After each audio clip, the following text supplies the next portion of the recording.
This week on the Face Off Hockey Show, boy, there's not a lot to talk about, but yet there is also. I'm surprised by that. We'll talk about that. We'll talk about the fantasticness that is college free agency, and hey, a new studio. How you like me now? All that and more. It's Face Off Hockey Show. Listen in to see how you get in the fantasy league. Coming up next.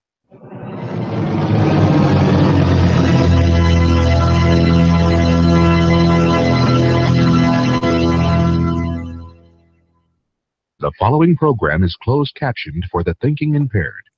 Choose your command. You have chosen the Face Off Hockey Show. I mean, hockey is my life. I've got on hockey underwear right now. The Face Off Hockey Show. With Scotty Waz. Sean O. breakaway. They shoot the guard. There we go. And the P-Boys, Johnny and Mark with the C. Yeah, baby. You believe it not? Oh, yes. Here's your host for the Face Off Hockey Show, Scotty Waz. That's right, baby. We're here in a new studio.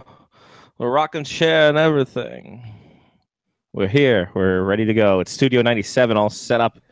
And I am Scotty Waz. Welcome to Face Off Hockey Show. I'm joined as always by the producer to the stars, Johnny P. Hey. And the ever poignant Mark with a C. I'm always on time. I'm right where I want when I want to be. Exactly. That was a cleaner intro tonight. I think that what I need to do is start the music and then just fade in when you're done talking. I did give you a little pump fake there. So Yeah, you did. I tried, but then I put the volume down. Using the iPhone, I think, is the way to go. I think so as well. Speaking of, in September, I'm going to be in London for 2 shows. So I'm going to have to actually create that Dropbox for us. Jesus. Look at London. Look at you. Look at you go. Yep, that's me. Going for a football game and traveler. a football game. Yep, this is what happens when you're near 40 and single. Near 40 single and have a ton of disposable income. And getting raises hand over fist. I have a decent amount of disposable income. Well, there you go. Not saying not for nothing, but Johnny drives a Scion, ladies. It's a 4-door. Yeah, it is a 4-door. No, it's not. Oh, Both of you have been in my car. It's only a 2-door. It's been 2 years. Scotty, And I had to open the sunroof so that Scotty could sit in my car. True. It's true. His He's head not was wrong. touching the ceiling. I leaned back like it was a rap video. It was amazing. You had to. Yeah, well, yeah. Got to keep it going somehow, some way. It's not that you don't dance. It's the pistol in your pants. Right, exactly. What? You just call me? We are, ladies and gentlemen, you know hockey season's right around the corner when fantasy hockey, it's starting up, ladies and germs. That's right. And later on tonight, we'll tell you how you can get on the Face Off Hockey Show Fantasy Hockey League action. Because this year we actually want listeners and people who actually give a goddamn about the show. Rather than the people who just drop out halfway through because they don't listen to the show and don't care. And You mean like our friends? Right, kind of. Our friends are our friends. We don't expect them to listen. But other people who claim to be our friends, that's what I really get mad about. Go to fucking Utah. Anyway, Johnny, how was your week? You're drinking. What are you drinking today? What little thing there? I'm drinking the Coach Q. Dry Great dry Jorb! Wait, that's Coach Z. Sorry. dry rubbed pale ale by Duclaw. What? Oh yeah, this is good stuff. This is 6% by volume, brewed with spices. Does it have does it What say what it's all spices? about? Let's see. This is a light medium bodied pale ale. That is hop gun infused with What? Dizzy pig seasonings.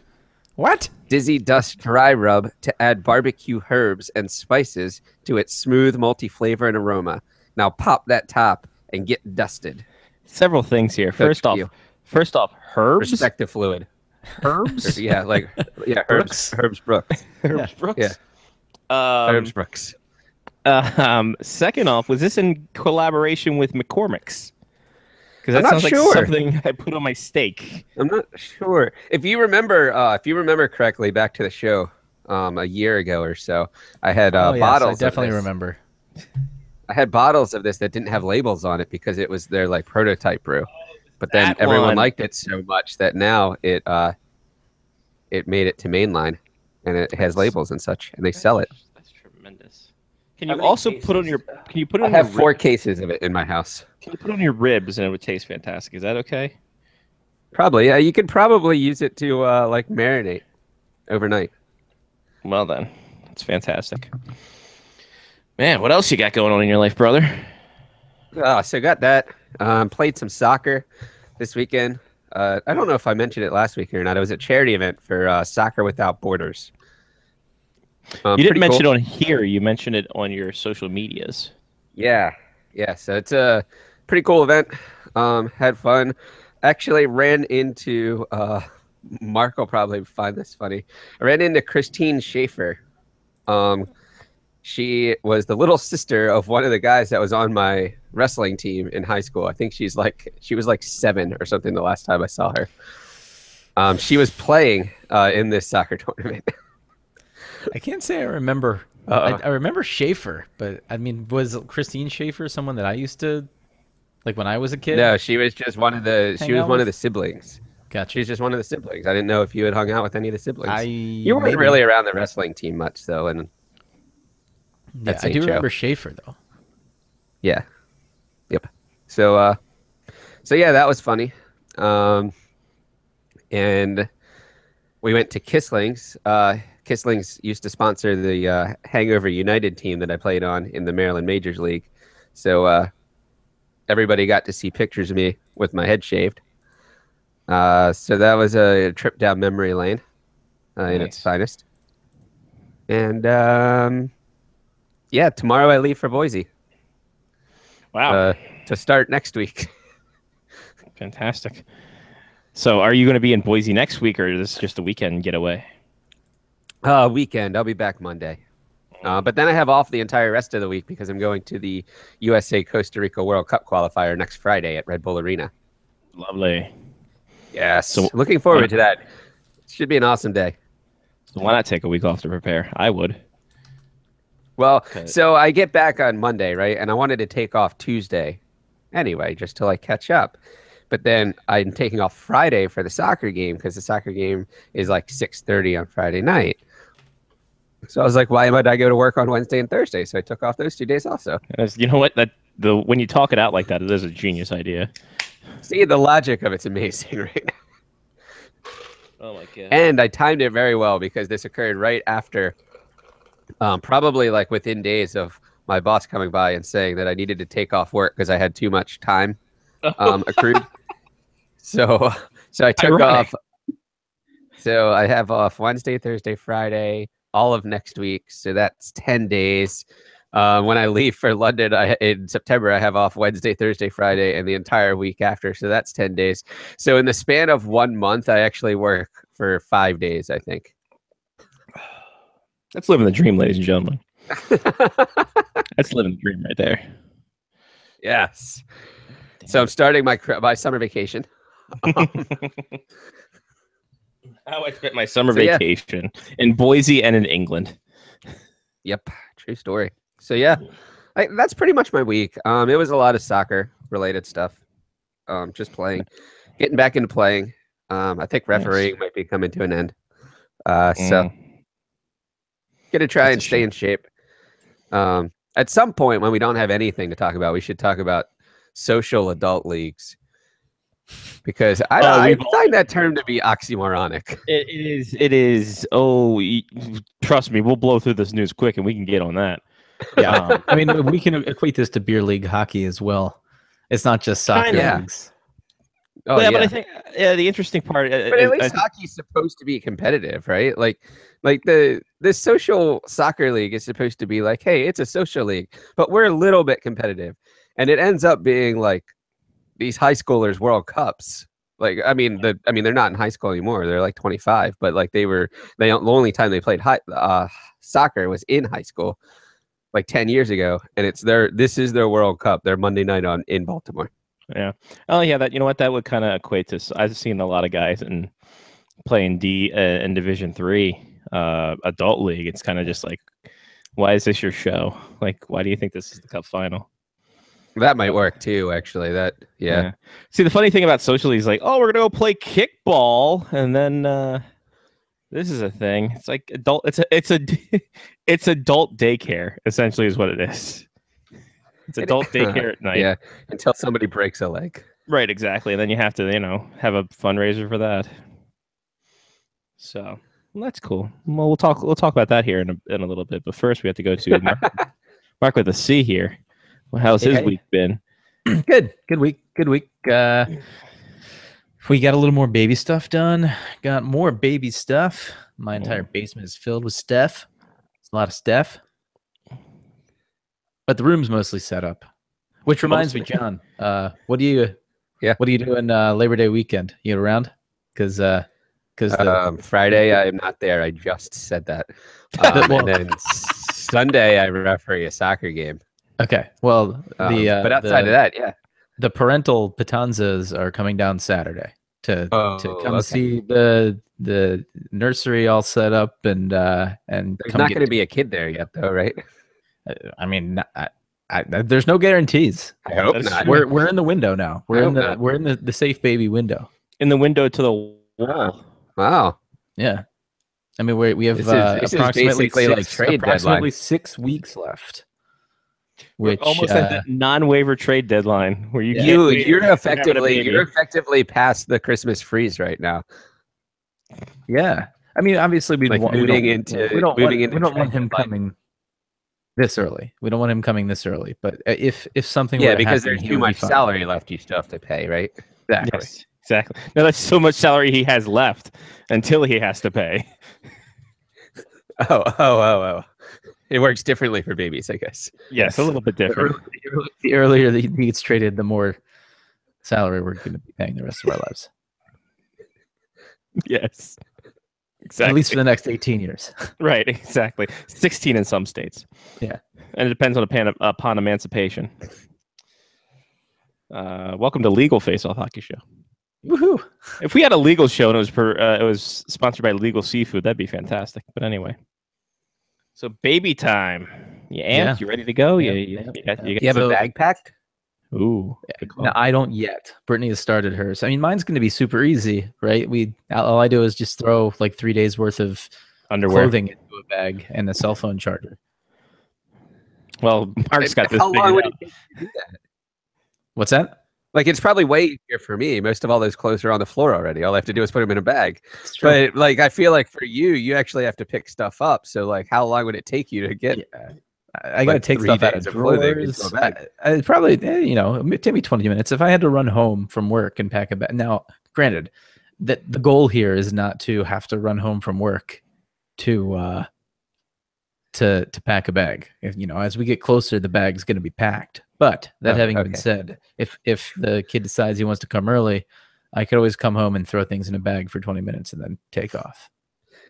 See, what you should do is you should pack the clothes that you don't really like wear anymore. So you like show up and like on day 2 of being there, they're like, huh, that's weird. Why do you have 3/4 length tights and an Under Armour shirt on? You're like, yeah, I haven't worn this stuff in a while. Just threw it into a bag. Didn't think I was going to need it. It's true.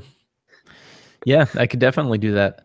So, well, we'll see. I do have all that stuff, actually, all my hockey gear that I never wear anymore. It might smell funny. We'll get the catcher's mitt ready. Yeah, and the salad spoons. We're trying not to use the salad spoons, though. Right. As long as you don't have to use the vacuum, things are fine. Yeah. Absolutely. We don't like the vacuum either. But yeah, I'm ready. I think we're ready as far as the things and stuff standpoint goes. And you said the nursery is mostly set up. But what else do you have left that's not set up? We could probably use on Labor Day weekend. I guess. Yeah. Probably use more like diapery things and wipey things. Because I don't know how.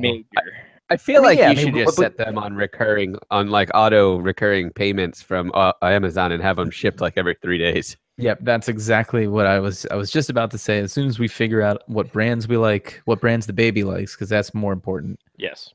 We can't just like decide you're an Adidas kid and then not let him wear Nike. He's gonna get fined every day if he wears Nike. So Why not? Yeah, I was going to say, why not? Yeah, that is a good point. Clothing, I think, is fine. Baby wipes, where it could be a skin reaction, that's a different story. Well, yeah, I mean that's sort of the analogy I was using, even though I didn't take terrible it that far. analogy. But well, I have an Adidas sponsorship. Yeah, look at him. He's wearing Adidas for like the past 3 months. it's true. But yeah, so we'll figure out the baby diaper and wipe situation, and then when we find the ones we want, trust me, it'll be like a weekly Amazon or bi-weekly or monthly, probably bi-weekly. You never know. Kid grows so fast. Just get a dash button and hit 0 to 3 month clothes in no time. You just hit the Did dash. you just say get a dash button? Hit the dash button and just hit the dash button every time. I have a dash button actually. Nice. Not for diapers yet though. I could get the diaper dash button. Do they make diaper diaper dash buttons? Hey, why not? Why wouldn't I? That seems to be a thing that would be a huge boom for their economy. I think by the time you need a diaper dash button, it's already too late. Well, no, like if you're down to like 10 left, just hit the diaper dash and you'll be fine. Yeah, I'm thinking that if you're like out and you hit the diaper dash button, it's too late. Right? You're No, it's planning ahead. It's planning At ahead. that point, you're like using an old T-shirt and just wrapping it around the kid's butt. No, right? you're flipping the diaper inside out so you can get 2 uses out of it. That's what you're doing. Oh, gross. Yep. Or you just leave them in the bathtub all day. This has been raising children by face on my Exactly. By a soon-to-be dad, and a almost 40 single guy. That's what they make those flower. They make the flowers you can put in the sinks. That's what they make them for, right? So you just put the baby in there and let it hang out. Yep, bath bomb. Exactly. And what we don't have is a PPTP though. We do not have a PPTP. What? Huh? A PPTP. Go on. I mean, technically, couldn't you just use one of the little triangle cups that you use at the watering hole at work? Probably. Hold on. My kid's almost 11. What the hell is a PPTP? A PPTP. Well, yeah. I'm gonna say that your kid probably didn't need a PPTP. Yeah, No, it's so that the baby doesn't pee on you while you're changing his diaper. Oh, that. It blocks the flow of urine from their genitals to your face. You're right, Johnny, because I never changed a diaper. So that's why that didn't happen. I'm above that, sir. I am a Z-list social media podcast celebrity. I don't change diapers. I soil them. Anyway, folks. Yeah, diapers are going to be my duty. No pun intended. Okay. But Brittany's in charge of intake. I'm in charge of output. So you're going to be Charlie Sheen and or Emilio Estevez in Men at Work. I guess so. Yeah. Oh, well, good. I'm glad you guys are ready. Well, good times. I guess that's on to my week.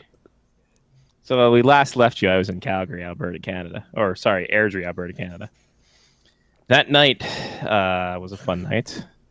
Went out drinking. How was No Tab Friday, or is that after that night? Because that one it was Wednesday. Here's the thing about No Tab Friday, and here's the genius of beautiful Sammy Lumley, is that she got me so tanked Thursday night that I was too messed up to drink on Friday night, so the tab was very low. Oh, you really blew that one. I told her that night because she was feeling it too, because she had some situations that the next morning. I told her, I'm just like, you lucked out big time. She's like, I kind of didn't plan it that way, but I'm glad I did. I'm like, well, good for you then, I guess. But no, it was a fun time with the Mr. Mike's crew. Always a You put your picture on Facebook. They did, and it wasn't, hey, why didn't this guy pay? It was, they love me. They love me up there, and I love them too. I'm sad that I had to go, but that just means more celebration next time I show up. So the rest of that trip was cool. I saw the not so little one Thursday. Holy crap, that kid's big. 5'1", size 9 shoe. Jesus, kid. What the hell's going on with it? Already bigger than John and I. Yeah, kinda. Yeah, pretty much. She's the same shoe size as Jen, Definitely. so I mean, what can you do? But that was a fun time. Went mini golfing. got this thing called Monster Mini Golf. Hey, we have one of those here. Yeah, it's I mean, it's assuming it's the same place. Is it like black lights everywhere? Yeah, black lights, and like one hole leads to another, and there's no actual break, and you have to watch out for everyone. Yeah. Yep, same place. And there's an arcade that kind of sucks.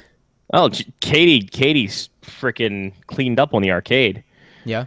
Yeah, she got like almost 4,000 tickets. Did you get one of those army men you can throw off the top floor and it floats down? She got an inflatable gun, an inflatable mace, an inflatable guitar, and some kind of stuffy.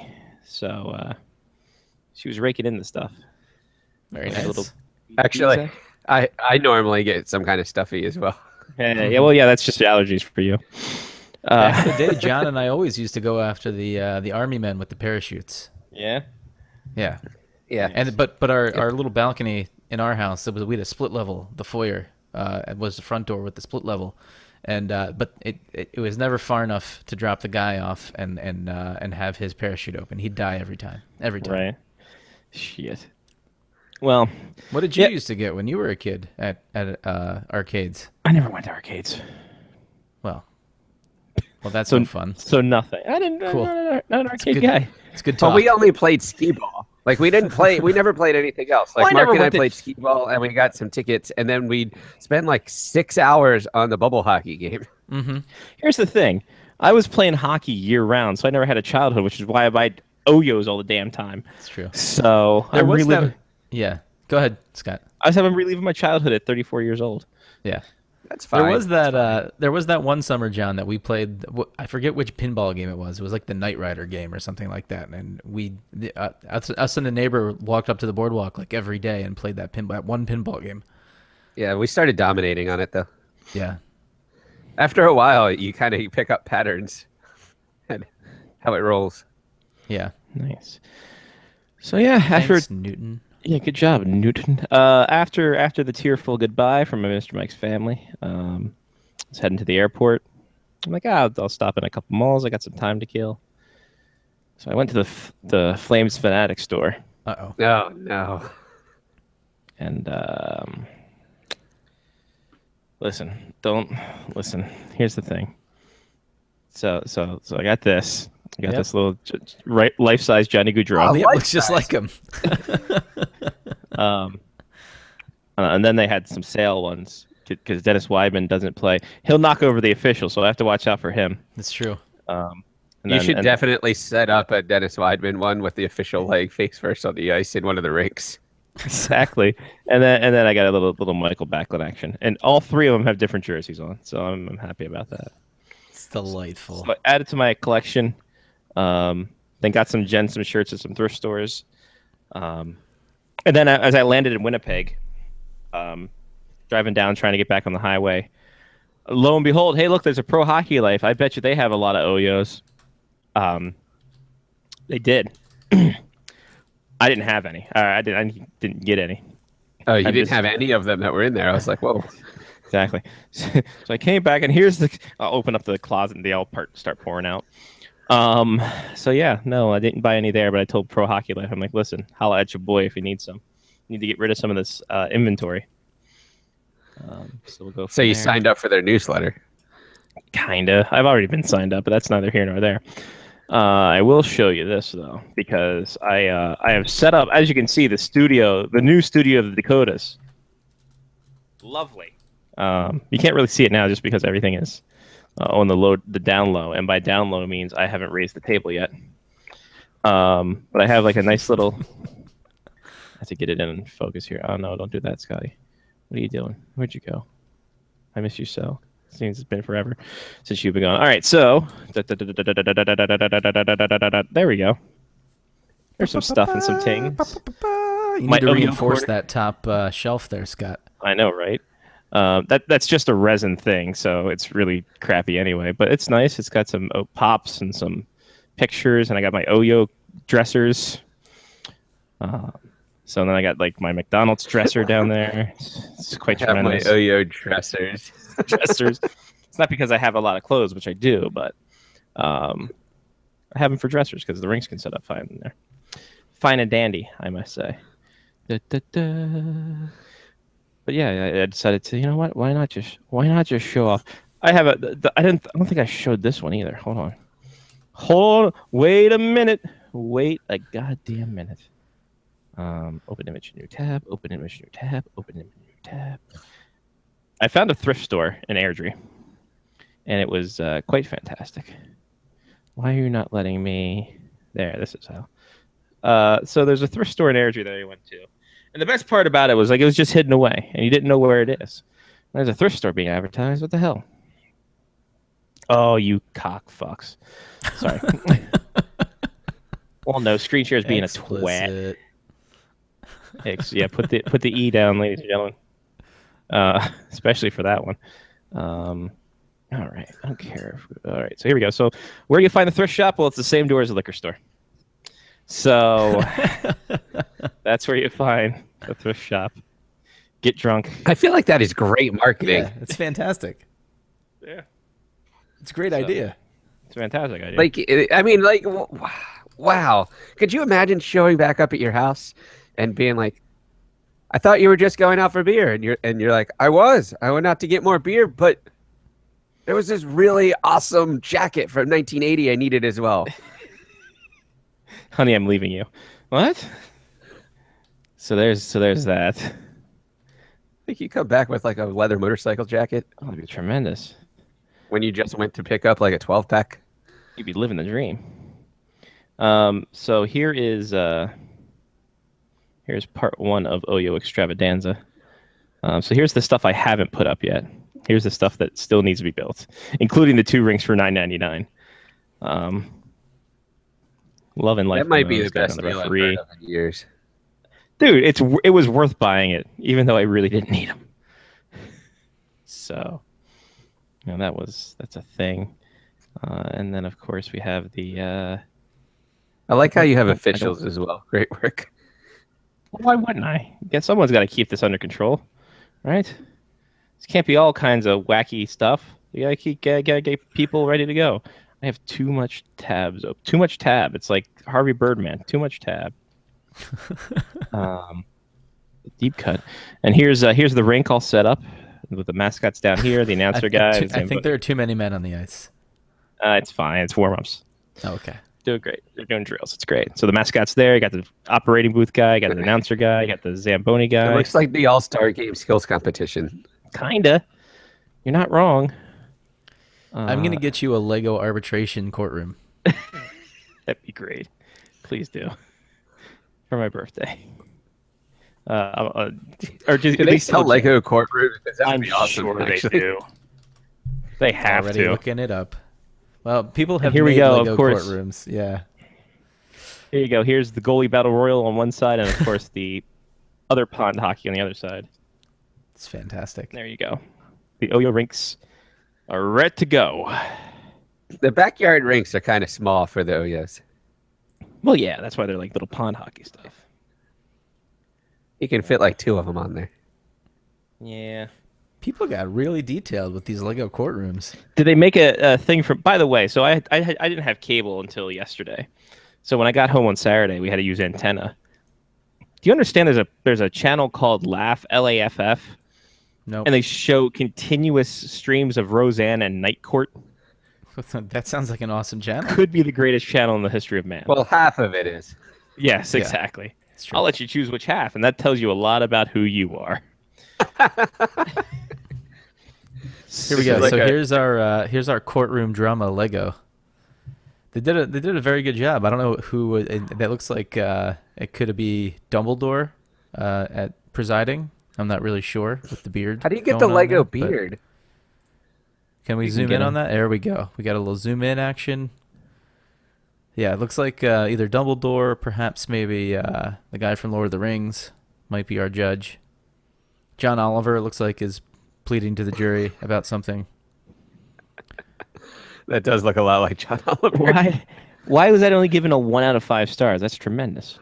Hey, that's a great job. Wait, there were ratings? Go scroll down. Do I need to down. go back? Maybe I need Yeah, to yeah. I go think you have to go back to the main one. See where it's no. it's 5 stars. Yeah, Okay. so it's just because my mouse was over it. Oh, I don't know. gotcha. I don't know what the actual rating currently is. I mean, we Oh. can find that. Oh, yep. There's John Oliver. Yep, It's there he is. definitely Love John it. Oliver. Love it. He's that letter. Hey, HBO called. I wonder who this is supposed to be on this. Maybe that you can put Dennis Weidman right there if you want to. That's dark-haired Guy Fieri. Yeah, yes, it is. That's exactly who it is. And there's your Dumbledore. There's so you need the typist, telestrator. What's this person called? I don't know what that person is called. Stenograph. That's what I it would is. love if there was somebody in a Stenographer. courtroom that was doing telestrations.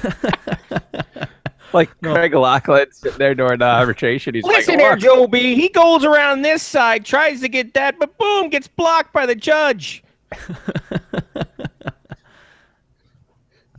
My God. Ooh, now is that the? That's Who angry knows Conan if that's O'Bri- the defendant? That's Conan O'Brien after he Yeah. said after Leno took his spot. That's definitely Conan O'Brien. Oh, that's hilarious. The jury. I mean, it looks to me like the jury's got a lot of mobsters on the panel there. What is that where do you boob get window? all these people?" Why is that boob window so big on that Lego woman? I think that's a bib of some kind. I don't think that's a boob No, window. Oh, that's nope, a those are boob. boobs. That Those are definitely definitely looks boobs like right the there. top is not there. Yeah, Yeah, it's a boob. there's a little cleavage showing there Yeah, too. there is. I want someone to name their fantasy hockey team Lego Boob Window.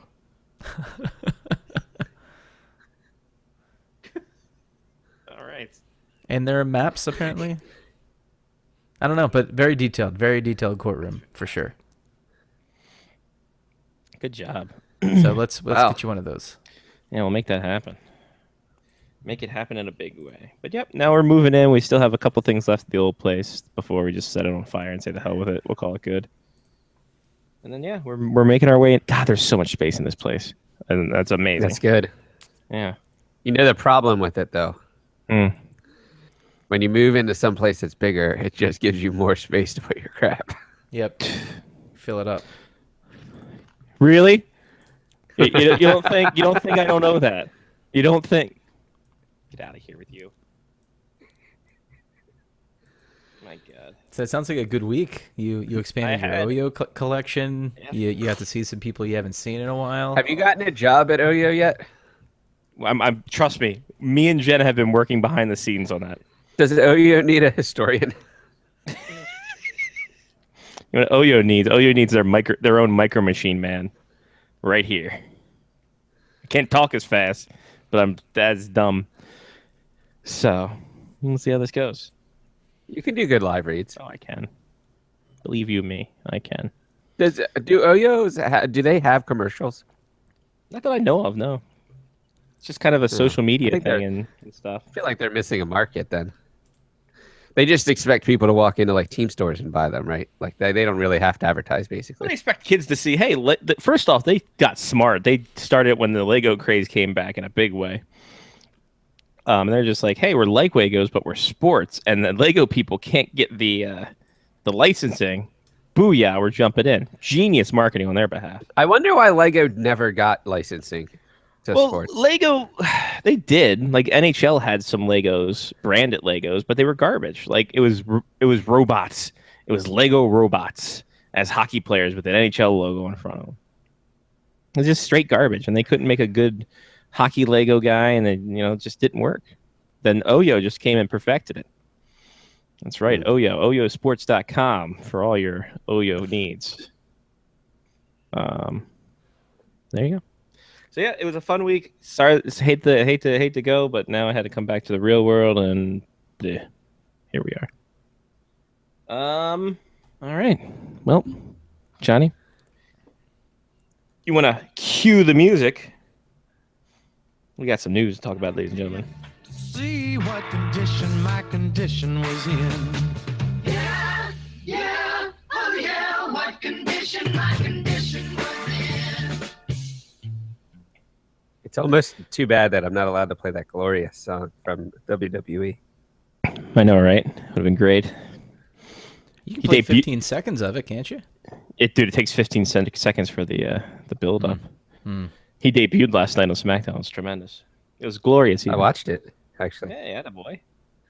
That's what happens when I don't work. I didn't realize SmackDown was on Tuesdays, though. Now they moved it because they wanted a live show. They always record. They're always taped on Tuesday, and it aired on like Thursday or Friday. But now they just decided, the hell with it, we'll go live. Only injury to report this week: Travis Zajac, torn pectoral muscle. He is out 4 to 6 months. That hurts. Big blow for the New Jersey Devils, who are already they're not that Decimated. Good. All right, Nico Hesher, it's time for you to shine, brother. A mini farm report. I only had one intro to farm report, and it was kind of it's all right. It was just a voiceover, dude. The Colorado Eagles will be joining the AHL in the 2018-19 season, jumping up from the ECHL, and will be the affiliates of the Colorado Avalanche. The Eagles won the Kelly Cup last year, the ECHL championship, and also continuing the trend of the teams having their affiliate very close to them. We'll see now if the Pacific Division actually plays a full 76-game slot, or if they're still going to be pusses and only play 68 games because they're too far away. Bitches. The Portland ACHL team is down to their final 5 names. You hear this? You heard about this? I saw. I think one of them wasn't it one of them the Blueberries or something to that effect. Wild Blueberries is a finalist, and people are stumping the online fan vote for the Blueberries to win. The other participants are the Lumberjacks, the Mariners. I can't remember the other two. Who cares? They're not that great. They're not Wild Blueberries. Oh, Puffins was one of them. And yeah, there you go. I don't know if the fifth one. Who cares about the fifth one? I feel like Puffins doesn't really like scream angry like hockey. Or like Wild Blueberries does? Sport. Wild Blueberries is just hilarious, and I feel like they would have some fantastic jerseys. And it's the thing that it's the thing that you need in minor sports, because how many minor league baseball teams change their names to something ridiculous, and it got so much attention. I mean, what I said, Ice Hogs. The ice. Well, that's true, but I cited on ScottyWaz.com that the when New Orleans went from the Zephyrs to the Baby Cakes, it was great. The Jacksonville Suns to the Jacksonville Jumbo Shrimps. The Binghamton Mets to the Binghamton Rumble Ponies. These are fantastic names. And who could forget when the Macon Whoopie became the Macon Whoopie? Face-off hockey show favorites. Making tracks were a thing. But I mean, you need this kind of stuff for it in minor league sports. The thing is traditionalists are going to be pissed either way. Like if you don't pick Mariners, they're going to be upset. But traditionalists. Yeah, who cares about them? At some point, people need to evolve. Yeah. Yeah, they have to. And of course, finally, in this mini farm report, Tucson Roadrunners have decided they're going to retire the number of Craig Cunningham, number 22, of course, their former captain, who had a heart issue on the ice. I think it was cardiac arrest on the ice. So much so that he lost his leg due to it because of the harvesting of the veins and everything. So they're going to retire his number this year. Are there a lot of minor league teams that retire numbers? No. Actually. Or is it just kind of like in this situation because, like, hey, he didn't really want to do this? Right. You didn't necessarily want to retire. And then Craig Cunningham had been in the AHL with the Bruin system for a bit, too. I think it's if you put in your time, then you're going to get your number retired. Tim Tookie is a big one for the Hershey Bears. Like you think of a guy like Graham Mink for the Portland Pirates. He was a big minor league guy. You don't see many career minor leaguers these days, though. Like a lot of them go over to Europe. So I can't think of anyone who's like a lifer in the ECHL or Chris AHL. Bork. Oh yeah, Chris Bork. True. Yeah, you know what? Point to Keith Johnny. Coin. Keith Coin. Like those two guys are gonna have their number retired by the Bears in no time. So They already have statues out. Oh, nope. Sorry, that's actually them. yes, exactly them. They're just there trying to stump. They're so full of chocolate. Don't make them run. So yeah, Francois Boschman said he's going to retire after next season, as he is signed with the Anaheim Ducks for a 1-year deal. He will not get the pomp and circumstances nor his number retired. I don't believe. I know. Weird. Are they going to give him things when they like the last time he goes to cities like they did for Big Papi? No, heavens no. When I think Big Papi, I don't think Francois Boschman deserves this kind of treatment. So, Also, in a reveal, Mike Sullivan said having tablets on the bench is going to be the wave of the future. They already have tablets on the bench. The future's now, man. Say this. When I read this in the rundown, I didn't know if he was talking about doping or like iPads. Because I was like, maybe he's saying that these tablets that the Penguins are taking are like the wave of the future, and they've just been doping for like 4 years and no one's noticed. There's not going to be a WADA soon. But if he's actually talking about iPads, like yes, they just didn't get the memo, I guess. They didn't have iPods. They couldn't have gotten the mail. iPad. Yeah, they use this thing called iBench, and they said it's the wave of the future. iBench, the entire bench, they could watch. Like if somebody line changed, they could like see how long they were sitting on the bench or something. Like I know that wouldn't be a bad idea. That's not If player pants had little RFID chips in them, and then you could tell when they got up and got out onto the ice, then they wouldn't have people. They wouldn't need people to go like do time on ice anymore. The sabermetrics, the advanced stats people would go nuts for this. I should invent it and get rich. Well, I think they already did that because I think they did that for the All-Star game, I believe. No, the World Cup of Hockey. They put the they GPS. Yeah, oh, I guess that's easier. Yeah. Well, yeah. Because basically, like they could wear the little I don't know of a good way to explain this, but in soccer, like for training, they basically have these little like training packets that you can put into like a sports bra, basically, and you wear it like underneath your shirt, and it keeps track of like speed, distance, like where you were on the field, like basically all of this information, and then they can just download it from there and read all sorts of information off of these little like boxes, pretty much. Is that how on replays they can track the players using like little FIFA and NHL video game, the little icons under their feet? Like when they go, like yeah, when a soccer much. player goes for a run behind the defense, and they put the little icon underneath of them, and you know it tracks them and along stuff the like. way. Well, no, those are probably more just like computer generated. But like the heat maps and stuff that they have are basically off of those. But in college, it's actually pretty cool because you can use that data real time, and if somebody starts having like heart issues or like breathing issues or something, and somebody notices it like super quickly, you can pull them off the field. Interesting. Oh, yeah, so let Mike Sullivan know that the Ron Wilson had done this before, way back in the day. Before it was cool. I don't know, like I don't quite get the whole tablets thing. What they should do is they should turn the panes of glass behind the goals into like big screen TVs, so that they can watch other games while they're there. That'd be it's a very Jacksonville Jaguar situation. I love the Jacksonville like out of town scores like scrolling behind them on the bench. I love the Jacksonville Jaguars did that. They put red zone on in the end zone so people would actually come out to the games. Did they really?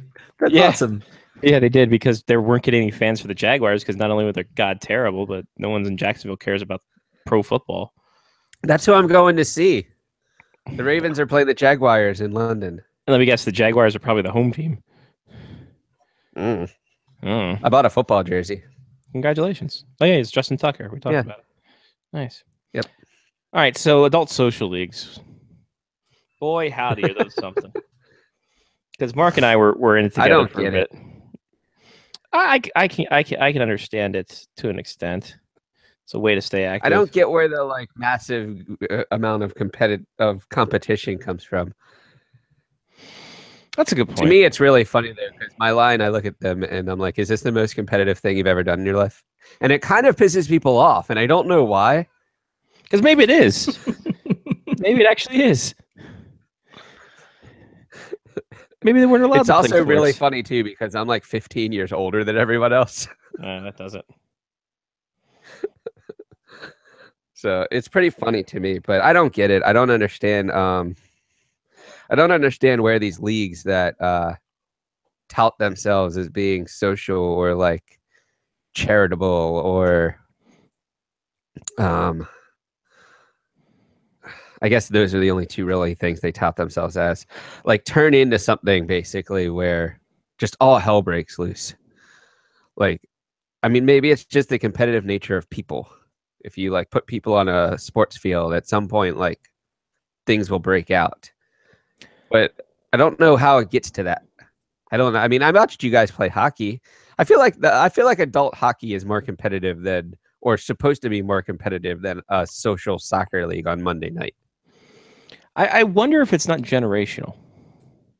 If this, because this era of this generation of kids are, they had the sport parent who wanted them to excel in it, so they forced them to play all the time, and they could never lose that competitive nature. I almost wonder if could be.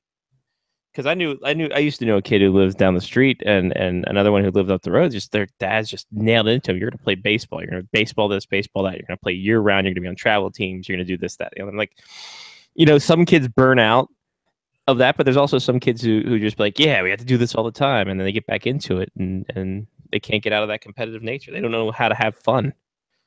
But these are also children that never played in college. Like, I can tell for a fact that none of these people have played college soccer.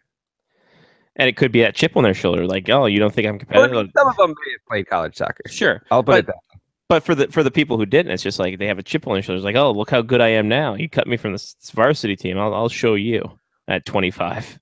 So it's like Uncle Rico. Yeah, essentially. Let me see. Chuck this ball over that mountain. So yeah. Maybe I had a guy on Monday night. It was a 50-50 ball that I was obviously winning. I was playing in the goal, who slid into me and caught me ankle high with like straight cleated me in the ankle. And I'm like, like, I feel like I want to just kick you in the face right now. Well, it's one of those things also, like, age difference. It's like, you're older. You're like, I just want to have fun. Kids don't understand fun. Nah, yeah. Maybe part of the problem I find too is that, like, when I was that age, I was playing in US Open Cups.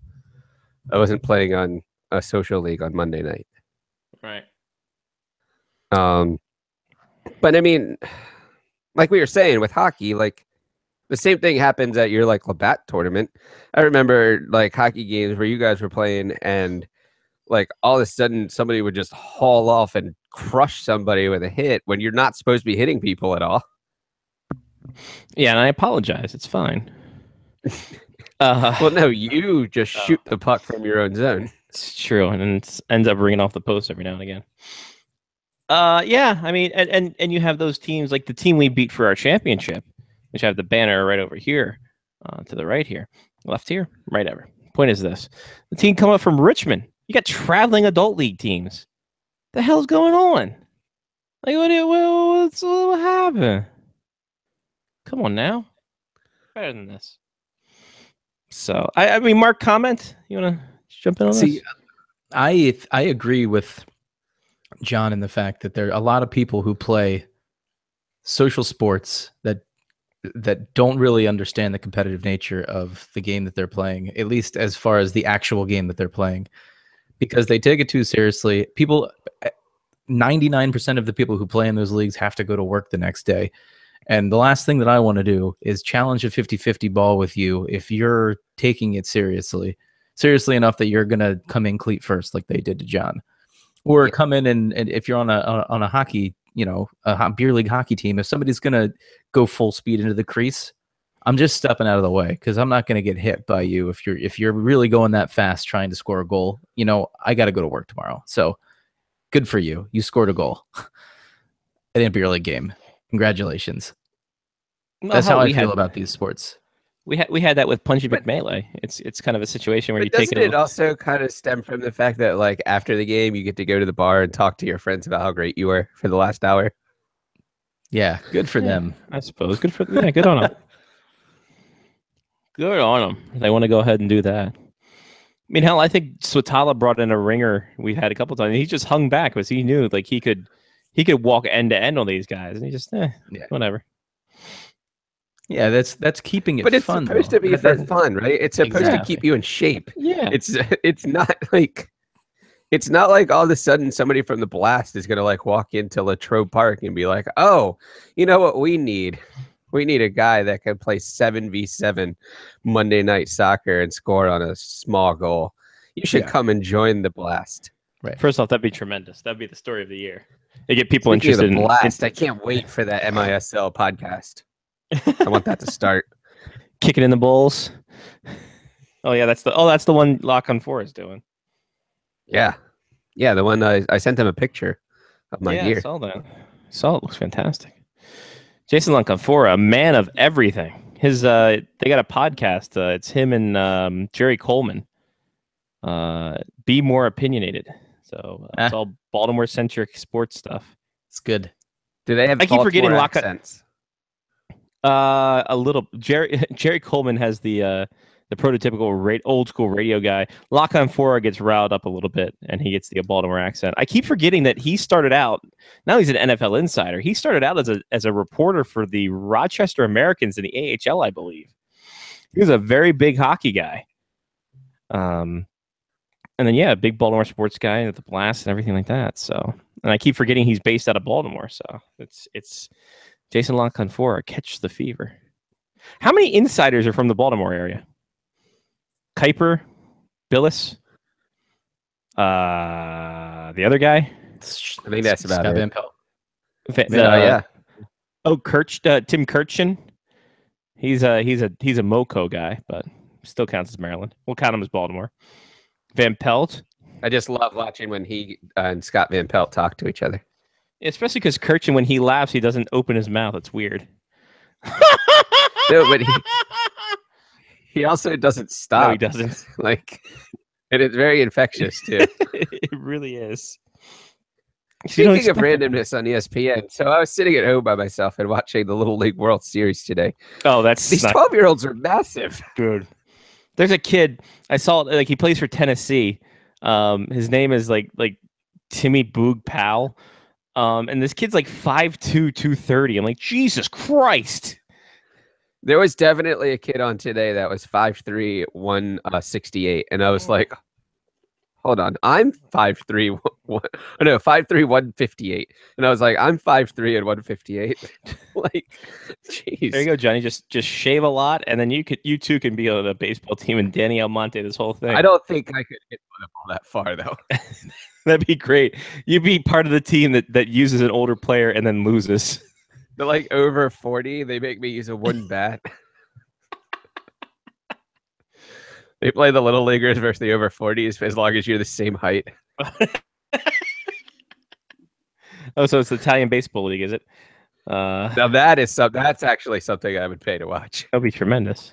Although I feel like going to the Little League World Series would be something that's really cool. I feel like that would be a cool event. Yeah, I can believe that. I like that idea. Why not? Hey, the Orioles won today. Why not do something like that? It'd be fun. Until one kid gets beaned. Like the pond hockey championships. I would like to do that at some point. Let's get a face-off hockey team together. Come on. We don't have to play. I can just go and take pictures. Oh. I feel like it'd be cold. Need to take some good jackets and such. That's true. Like one of my puffy soccer jackets. Yeah, a little puffy soccer jacket. Like a first down jacket. Get one of those big first down jackets. Yeah. I have an Adidas stadium jacket that comes down like below my knees. Attaboy.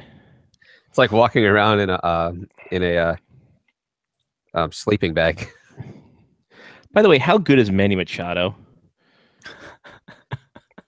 He decided he wanted to play for the last couple weeks of the season. He's had like 11 home runs in his last 10 games. It's absurd. I kind of hope that the Orioles just decide to overpay him and keep him in town, but I don't see that happening. Like, I think they had a stat like he leads all AL players with 30 RBIs this month alone, and he added 4 more today. So, my God, what a team! What a team this team is. God, terrible on the road, but fantastic at home. All right. And Japan beat Canada 10-0 in the League World Series. Japan well on their way to win again. Good try, Canada. Glorious Nippon, ready to go. Oh, boy, howdy. We didn't tell anybody about stuff. the Face-Off Hockey Show Hockey League, did we? Oh, boy, howdy. We are going to tell you about the Face-Off Hockey Show Fantasy Hockey League. It's our annual Fantasy Hockey League where we kind of sometimes give a crap. It's the adult social league of fantasy sports, the Face-Off Hockey Show Hockey League, where you can... We should change the titles to that. The description. It's supposed to be for fun, but it's competitive. Exactly. Oh, it's going to be for fun, guys. $25 buy-in. We're going to do a tier system. You can only keep one player. It's for keeps. We're going to be doing this. I think we're going to run 2 leagues this year. We'll see how it goes. The question is today. Who? And you can answer. I guess tweet us at FaceOffHCKY show.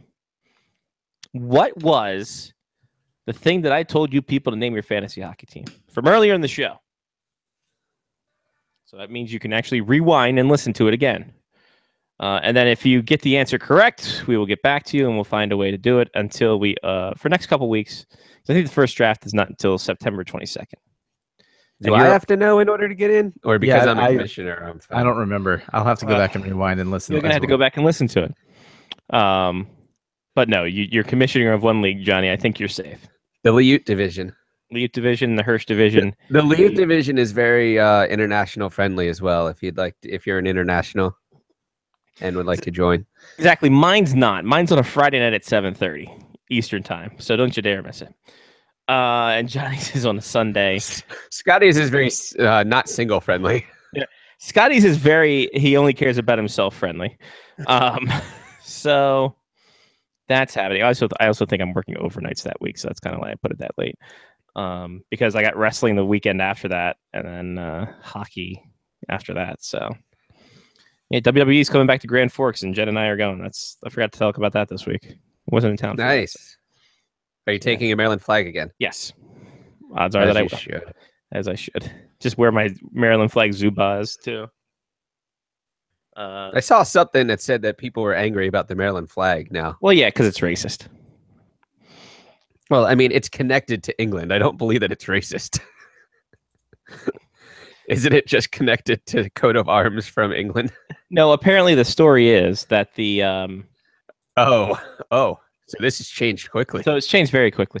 So the Crossland is what the Confederate part of Maryland used as their flag. And the bars and everything, the black and yellow is what the Union supporters used. And so as a compromise, they put the Crossland flag for the Confederacy together with the non-Confederacy and put it together. Okay. So there you go. That's why people are up in arms about the Maryland flag. Still don't see the problem with this. Yeah, eat a bag of dicks. If there's nothing more Maryland than racism and non-racism. If you've never been to Maryland, you wouldn't understand. If you haven't talked to Big Stan at all in your life, you would know that. Yeah, that's Maryland. And Jen saw that and she's like, you know what? That's probably the most sense anyone's ever made of the Maryland flag. Like, yeah, it's super racist, but so is the state. What can I tell you? It was a swing state. It was a state. It was there. We welcomed everybody. What do you got I've there? switched to Farmhouse Gypsy now. Nice. Yeah, this will be the second half of the show for when Lyle comes on. It's a medium-bodied hybrid of IPA and Saison. Pale amber and crisp with thin white head. Grapefruit, citrus, and piney hops combined with this dusty, peppery character of Saison yeast for a neon gypsy variant that is truly the best of both brews. Mm. Yeah, this one is 7.3% alcohol by volume. Nice. I only have 4 different versions of DuClaw beer in the house, so I won't read the descriptions all the time. Got to keep a rotation. Maybe people are just, whatever. We're going to talk to Laurison here in a bit. He is going to talk. We're talking about Andres Anthony could be saying Anthony, see you later to the Detroit Red Wings. Colorado adding up some stuff for their future venture and all the other fun stuff there. And now we're joined by Spectres Hockey's Lyle Richardson. Hi, Lyle. Hello. All right, you guys take control of this. I got to go real quick. Just for the second straight time when I come on the show, Scotty gets so excited he loses control of his bowels. Yeah, exactly. I want that to be on the record. I just don't really want to talk to Lyle. You guys handle this. There he goes. How was your week, Lyle? It was good, Johnny. Thanks for asking. I'm telling you, I'm nervous to meet Scotty in person ever again because I'm afraid he'll just crap himself every time he sees me. We might not be able to go to drafts anymore. I know. It would certainly be awkward. I mean, like he shows up anyway. Fuck him. This from the can, ladies and gentlemen. This from the can. That was quick. Yeah, the bathroom's way close. It's called acting. He pinched the loaf, is what he did, ladies and gentlemen. That's what. Trust me, Johnny knows. I don't get that fast. No, the last time I was in a room with him, I believe Scotty walked out and said, "I think we're gonna need to call. I think we're gonna need to call the janitors." Do not go in there. Woo! Yeah, last time, every time I go in, I take War and Peace with me. It's just like, oh, it's gonna be one of those. Oh boy, oh boy. Yeah, I was there. Yeah, no, exactly. There you go. Breaking off a piece. All right, so yeah. We're talking about adult social leagues, Lyle. Is there such a thing? Do they really exist? I mean, Johnny plays in one. Oh yes. Well, that's true. I do. Technically, but yeah, I heard you got cleated though, so that's sort of bad form in an adult social league. Right. That's what I was trying to get to. It is. They're by name only. Yes. Yeah. I know. I mean, that's how I wound up with a busted leg and a busted ankle playing in a supposed no contact rec league. Yeah. And but then of course you can't take into account people's emotions when your team is stomping the shit out of them 7-1 and it's late in the third. So yeah, I think the bigger problem that I have is I don't have a problem if you're a crap soccer player. I have a problem if you are a crap person. Yeah. If you're is what it really comes down to. You could be a crap footy player, but you're there to have fun with other people of varying skills who are also there to have fun. Everybody's just there to have fun, get some exercise. They're not treating this like it's the friggin' English Premier League. So, yeah. And it's the same thing in rec hockey, same thing. I mean, you can have some leagues or some teams where, same thing. Everybody's just there to have fun, get some exercise, blah, blah, blah. After it's over, you go have a couple of beers afterwards and, tell lies about how great you were. And that was the end of it. And you all go home. But you inevitably I will say that we have some really good teams that we've actually gone to the bar with after the game and drank with. Yeah. And hung out and been like, you guys are cool. Like you actually played soccer and you didn't kick anybody. Yeah. But there's definitely a bunch of teams that are that's literally what they do. They're living their World Cup dreams. Oh my God. I know, it's pathetic. It's absolutely pathetic. You either see it, and it seems like every team always has one or two individuals just like that. I haven't encountered, and of course, mind you, it's been years now since I played rec league, but I don't recall ever encountering a whole team that was like that, but there was always seemed to be one or two guys at every team, including our own, who just, once they get out onto the ice, it was just like Jekyll and Hyde, nice guy, before you're and then as soon as they hit the ice, they just go in there and you go out there and just start throwing their weight around and basically acting like dicks. And you just going, dude, you're just ruining this for everybody. What are you doing? Rein it in, man. And then they told me to stop acting like that. And well, I never learned. So there you go. No, but I could see that's where Scotty was thinking. So there you go. I'm just like, man. Well, I said the same thing. I'm just like, yeah. No, when I just go full bore and just check a guy from behind, yeah, We're out here for keeps, dude. I got a T-shirt championship to play for. Exactly. You ain't not gonna get that T-shirt, brother. Exactly. We've got a small trophy that signifies, advanced beginner supremacy here, dude. Over 35 advanced beginner supremacy.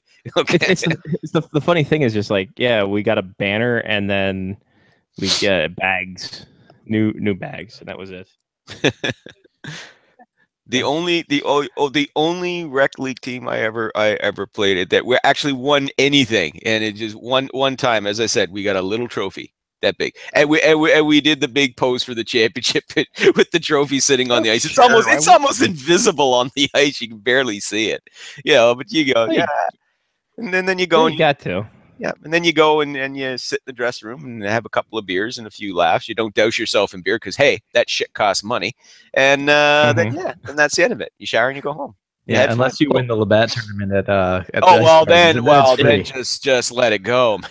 It's Labatt. Yeah. Nobody drinks that moose piss. Fuck it. Oh no, Lyle, it was Heineken. That was the worst part. Oh my lord, No, it wasn't even Heineken. It was Heineken Light. Heineken Light. That's right. Oh. The beer like making love in a canoe. It's fucking close to water. There you go. And it's funny because it's basically what you get when you pee out what you've been drinking. As my old man used to say, my dad was a big Moosehead beer drinker. He went back in the day, and one of his friends loved 10-penny ale. They don't even make this anymore in Nova Scotia. It was 10-penny ale. Dad, 10-penny. That's a shit they sop up off the floor with mops from the Moosehead factory, squeeze into bottles and sell it to arseholes like you. Yeah, my dad was like big Stan, only little Stan version when he got drinking back and when he was 35. Hot takery. Yeah, hot takery, man. Yeah. I like it. I like it. That's the Keystone to Coors. It's the same thing. Yeah, there you go. Keystone Light is Coors Light. Yeah. It's funny because we knew a lot of people, so we had to go ahead and sell out, quote unquote, our first game of the championship when we were the Blue Badgers. It was a great time. All their friends showed up. It was fun. Jumping into the stands. Great times. Oh, I miss those days. Speaking of miss those days, it seems that Andres Anthony is going to be missing those days. As rumors popping up about him possibly going to the KHL. What's going on with this there? Oh, apparently it's not a rumor. Apparently he does have an offer, an actual serious offer from a KHL team, which shall remain nameless. But apparently he does have a serious offer, and he's like the girl I'm dating in Canada. Kinda, you guys don't really know her, but she's awesome. Yeah, she's really my Canadian girlfriend. But no, he does have a legitimate offer that he's. But honestly, I think this is just a negotiating tactic. I think maybe his camp his agent, I think, is maybe trying to squeeze it. Though to be honest, though, I mean, I really don't see what the point is of it, because I think, look, Ken Holland's explained the situation, to Athanasio. It's like, look, right now we can't sign you because we have to wait until, training we can get, free up cap space, because they're over the cap by over $3 million. He's due a raise, which is going to be probably up close to that. They'll get some cap relief by placing Johan Franzen on long-term injury reserve, but you cannot do that until after you have submitted your official 23-man roster before the start of the season, and then you can do that. So, maybe you might get into doing a little bit of demotion or, what have you, to free up some cap space there and do it that way. But I think he's also seriously looking at doing a trade here and there. He wants to keep Athanasio, but obviously right now, he can't sign him until he clears cap space. And then so I think maybe this is just this might be maybe his agent's way maybe to try and pressure Holland that, okay, training camp's coming up here, and maybe you might want to see if you can't maybe free up some of that salary now. What do you say? So, well, it did work for Kuznetsov. Yeah, pretty much. Yeah. But anyway, so I mean that was kind of the stir for this week, I guess you could say, because it's been so dead. so freaking It's a dead. very dead summer. It's been a very dead summer. More Well, dead than Well, and I think a lot of that too is because everybody had their hopes built up so much that this was going to be the greatest offseason ever. Because we had expansion draft and look at all the players that are being named that could be traded and and then none of it really came to pass. Some trades. Say that I feel like our expectations were set so high in June that it could only have come down from there. Yeah, and they did. And now, to be fair, I mean, we did see some interesting trade activity before the expansion draft and then the draft weekend and the start of free agency. You know, there were some interesting moves that were made. So that kind of stoked the expectation, but then nothing happened. And I mean, you know, Matt Duchene still unsigned. You know, you had Elliot Friedman a month ago saying, offer sheets are coming. When? Mm-hmm. When? They're not. No, coming. soon. They're Lyle. Never coming. No, Lyle, it's happening. Like as we speak, there's somebody trying to get it. I don't know. Yeah, I know. So yeah, it's been kind of. Well, I mean, I August wish is you could all offer sheet like everyday things in your life. Like if you went to like a restaurant and you were like, you know what, I don't want to pay that much. I think that I could get it for this much. And then like another restaurant matches it or something. Yeah. And you can like go and get their food somewhere else. Doesn't Target do that? Like if you come in with a competitor's price, we'll match that offer, but it's in reverse for offer sheets. Offer sheets you pay more. Yeah. So yeah. There is matching. Actually some places kind of matching. Amazon now. You know, really? That's the thing. You know, I mean, given how rare offer sheets were, you know, I wouldn't be surprised if we see that quietly removed in the next CBA, to tell you the truth. I know the PA will probably honestly, it'll probably just be left in there just because it'd be like, well, listen, it's never happened, but you know, the option should be allowed in there. But by the same token, I wouldn't be surprised if they actually, when they're in the middle of hammering all this stuff, go, you know, this is really useless. You know, this is really useless. It never happens. It almost never happens. The hell with it. Though, hasn't it really only been used to like screw things up? Yeah. Oh yeah. I mean, the best example, most recent example of that was Dougie Hamilton. Yeah. You know, last year, you know, the Calgary Flames, it was basically, look, trade him to us or we're gonna sign him to an offer sheet. And you'll lose him for nothing. Or you'll have to match him and it's gonna blow your friggin' salary cap out of the water. So you might as well trade him because this is coming. And there was even some kind of whispered talk that, you know, that was part of the reason why Brandon Saad got traded by Chicago to Columbus, because the Blackhawks were worried that an offer sheet might come his way. So, you know, if you throw it out there kind of as a threat, you know, that's the only real place I could see that, you know, where it still has any real leverage, if you will. Because in terms of actual offer sheets being made, it doesn't happen. The last one that happened was 4.5 years ago. That was Ryan O'Reilly back when he was still a Colorado Avalanche. The last player that got the only last player under this, the only player under since the salary cap got implemented to ever be successfully signed away in an offer sheet was Dustin Penner 10 years ago. So didn't that whole Ryan O'Reilly thing kind of start the demise of the Avalanche, though? Yeah, kind of, sort of. Well, I think hiring Joe Sakic as like hiring all the old boys as your crew. Old Boar Network never works. It never works. It screwed Montreal over for a while there. Yeah, boy, howdy. It's funny. I'm looking here at the possible RFAs that you could, if you wanted to be a wacky Kazaki person, and by Kazaki I mean from Kazakhstan, like Borat. Yes. If you want to be someone, the amount of people there that are out there, it's not a lot. You got Sam Bennett. Then you got Marcus Foligno, who got traded to Minnesota but still has not signed. Oh boy. Bo Horvat. Is that Dr. Sam Bennett? Dr. Sam Bennett, yep. Dr. Sam Bennett. Nikita Zadorov. I think he signed too, didn't he? No, he's not. Not yet. Alexander Wenberg. No, nothing. No, he hasn't been signed yet. Nope. That's one that's kind of been overlooked. But anyway, continue. Yeah, that one is interesting. That is very interesting to me. Yeah. Because you would think that Columbus, a team who their fans think they're burgeoning on a Stanley Cup, wouldn't sign one of their young core guys.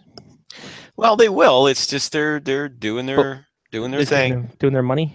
doing their money thing. Well, because they got to look ahead. Because they do got a lot of young guys that are going to be coming up for contracts down the road, so they've got to keep that in mind too. Yeah, that was one I really thought would have been settled by now. There's one other one though. Pasternak. Yes, Pasternak, and that one is. There's talk now that one might become that rare bridge deal. That might be the only way around this for the Bruins. It's like 2-year, like it won't be a really low bridge deal, obviously, but the Bruins are willing to go as high as $6 million. That was the recent word. They're willing to go. That's the hang up. But of course, since Draisaitl got his monstrous big contract, the thing is that the Pasternak camp wants to go around 7 or maybe even over $7 million. And hey, they can point to David Krejci.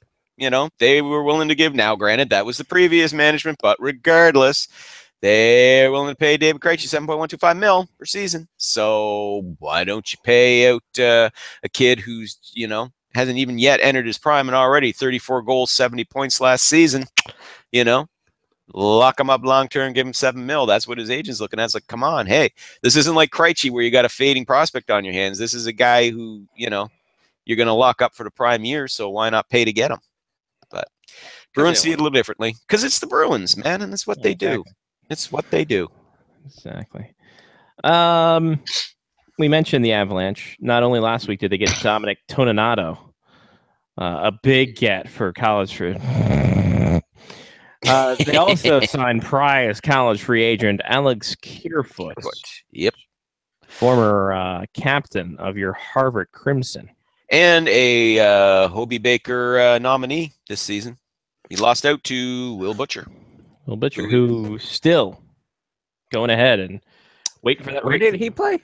Alexander Kerfoot. That was Harvard.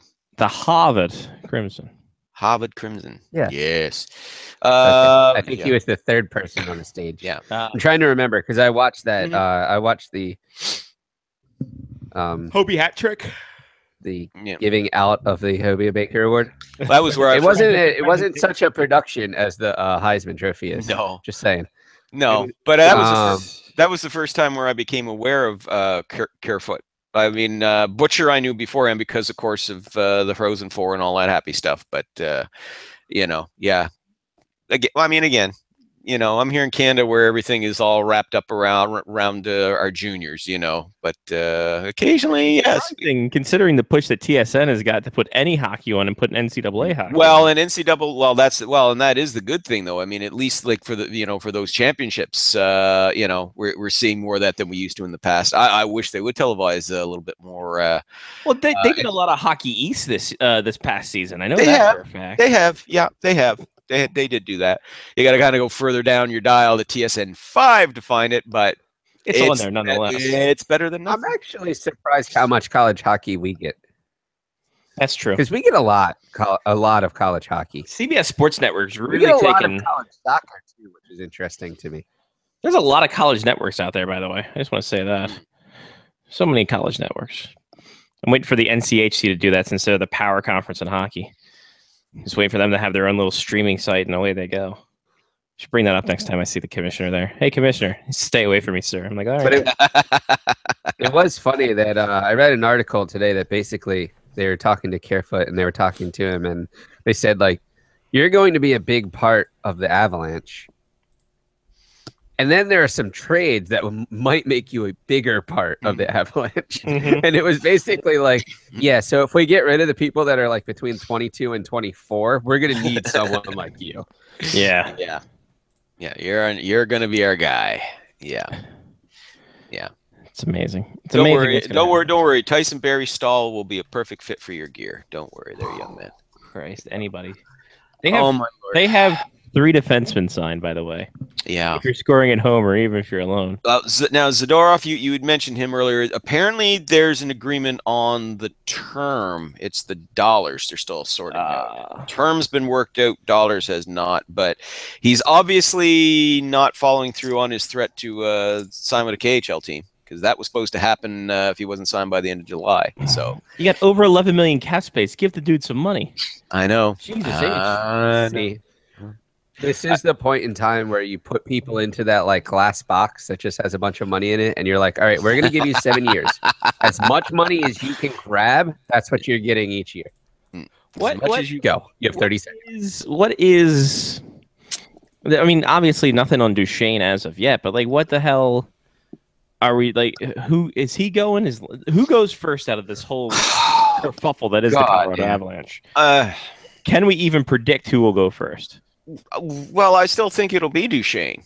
You know, Joe Sakic made it very clear, you know, recently that he's still listening to offers, still willing to listen to offers, but I mean, he's not going to move him unless he gets that home run, that elusive home run deal that he wants. But he's not going to get it, right? No. Well, Jesus. Well, he's not going to get it now. Well, he's certainly not going to get it now. He's not going to get it at the start of the season. I mean, Jesus, you know, teams are going to be evaluating their clubs, but I mean, unless it's a catastrophic injury happens to somebody's star player that makes them desperate, why? You know, Sakic has no leverage right now, none. You know, and rival teams know, and that's the thing. There is genuine interest in Matt Duchesne. You know, we know the Nashville Predators were very interested. I wouldn't be surprised if the Montreal Canadiens would be interested. The New York Islanders were interested, as we know. And I think they would still go out. I think, you know, that's just 3 teams off the top of my head. I'm sure there'd be at least half a dozen others that would love to go after this guy, but they will not overpay for that muffler. So they're not going to. It's the same old story. Is he our like newest Alex Hemsky? He's like just been in trade rumors for like 30 years. Okay. Yeah, you're not well, wrong. it's starting to feel like it, doesn't it? Isn't it? Because this first really started up, I think, November, December was when this whole Duchesne trade rumor thing really kicked off, and it just I feel like it might have been before that even. Well, there was 2 years ago.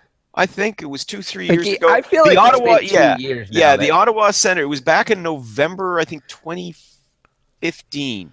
Yes. There was a rumor popped up then, as I recall, that was linking Duchesne to the Ottawa Senators, and that is his name. Then a few other, he was linked to a few other unnamed teams, but yeah, Ottawa was believed very interested at the time, but then for whatever reason, it just fell through, you know.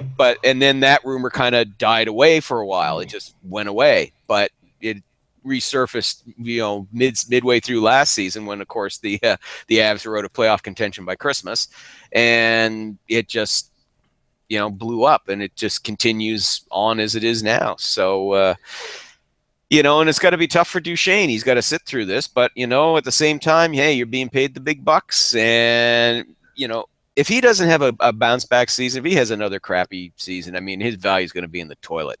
You know, I mean, it's just going to. And then what do you do if you're Joe Sakic? At what point do you just decide that you have to play for yourself? Yeah, well, this is the time now for Duchesne. Like you basically have to reach a point in your career where you're like, I have to do this for me. Yeah. In order to get traded to go somewhere else, because they're not going to let me go. Yeah. Until I'm a free agent, whenever that is. Mm-hmm. And like, crap team or not, like you literally have to just do this so that you can leave. Yeah. Almost. Yep. Yep. I mean, that's the only way that's one reason why nobody's been wanting to meet Sakic's asking price, is because he had a crap year last year.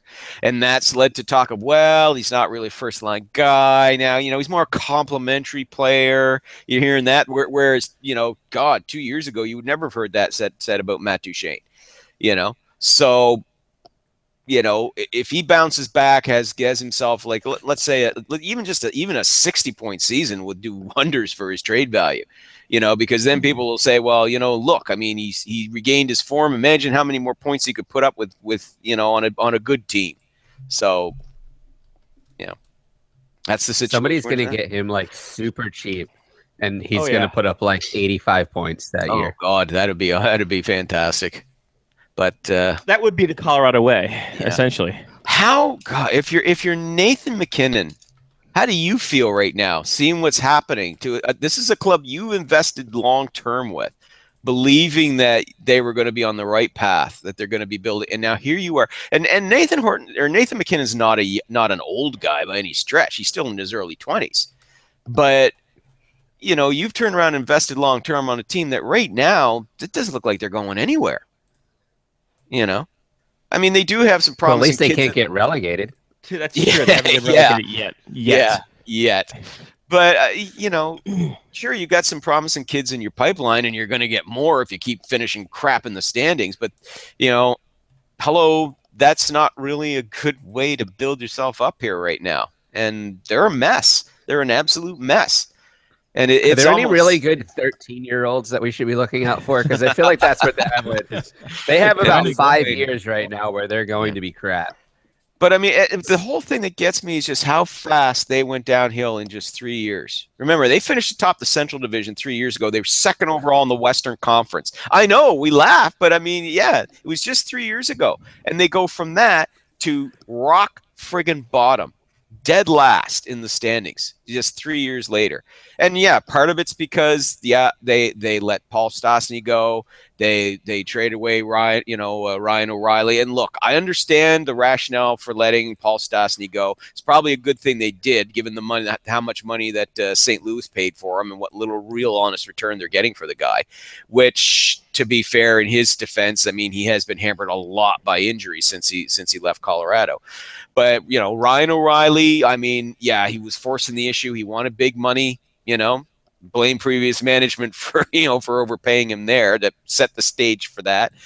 But that was a trade you had to win.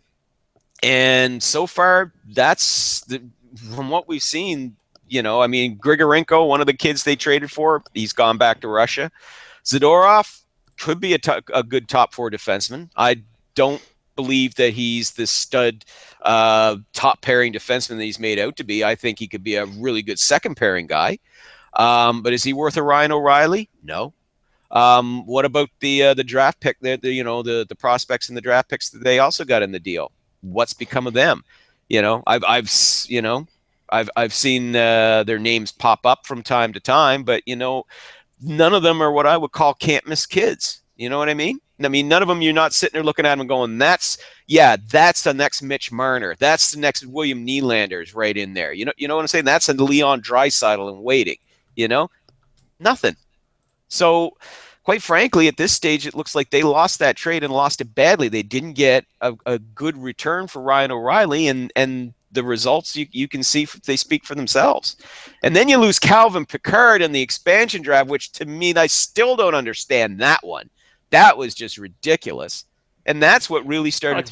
Listen, that's what really made me start to question Joe Sakic, guys, was that. That did?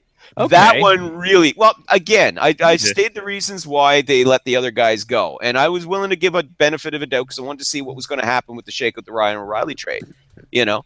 But the Picard thing just made no friggin' sense. No, what shouldn't have made no sense is getting rid of Pickard and then signing Bernier to 2.75. Oh, Jesus. Yeah. I mean, good God. I mean, come on, look, Varlamov, it's done. Okay, they burned him out and overplayed him. He's done. Okay, you know, he's had too many injuries. You're not coming back from that. I'm sorry, you're just not. Okay, I mean, he's trying hard. That's not a knock against his competitiveness. He's trying hard, but his body's not willing. Can't put up with that punishment anymore. I mean, Jesus, you should have left the guy unprotected. They weren't going to take him. You know, they weren't going to take it. Correct me if I'm wrong. I don't think he had no movement protection. Am I right on that one?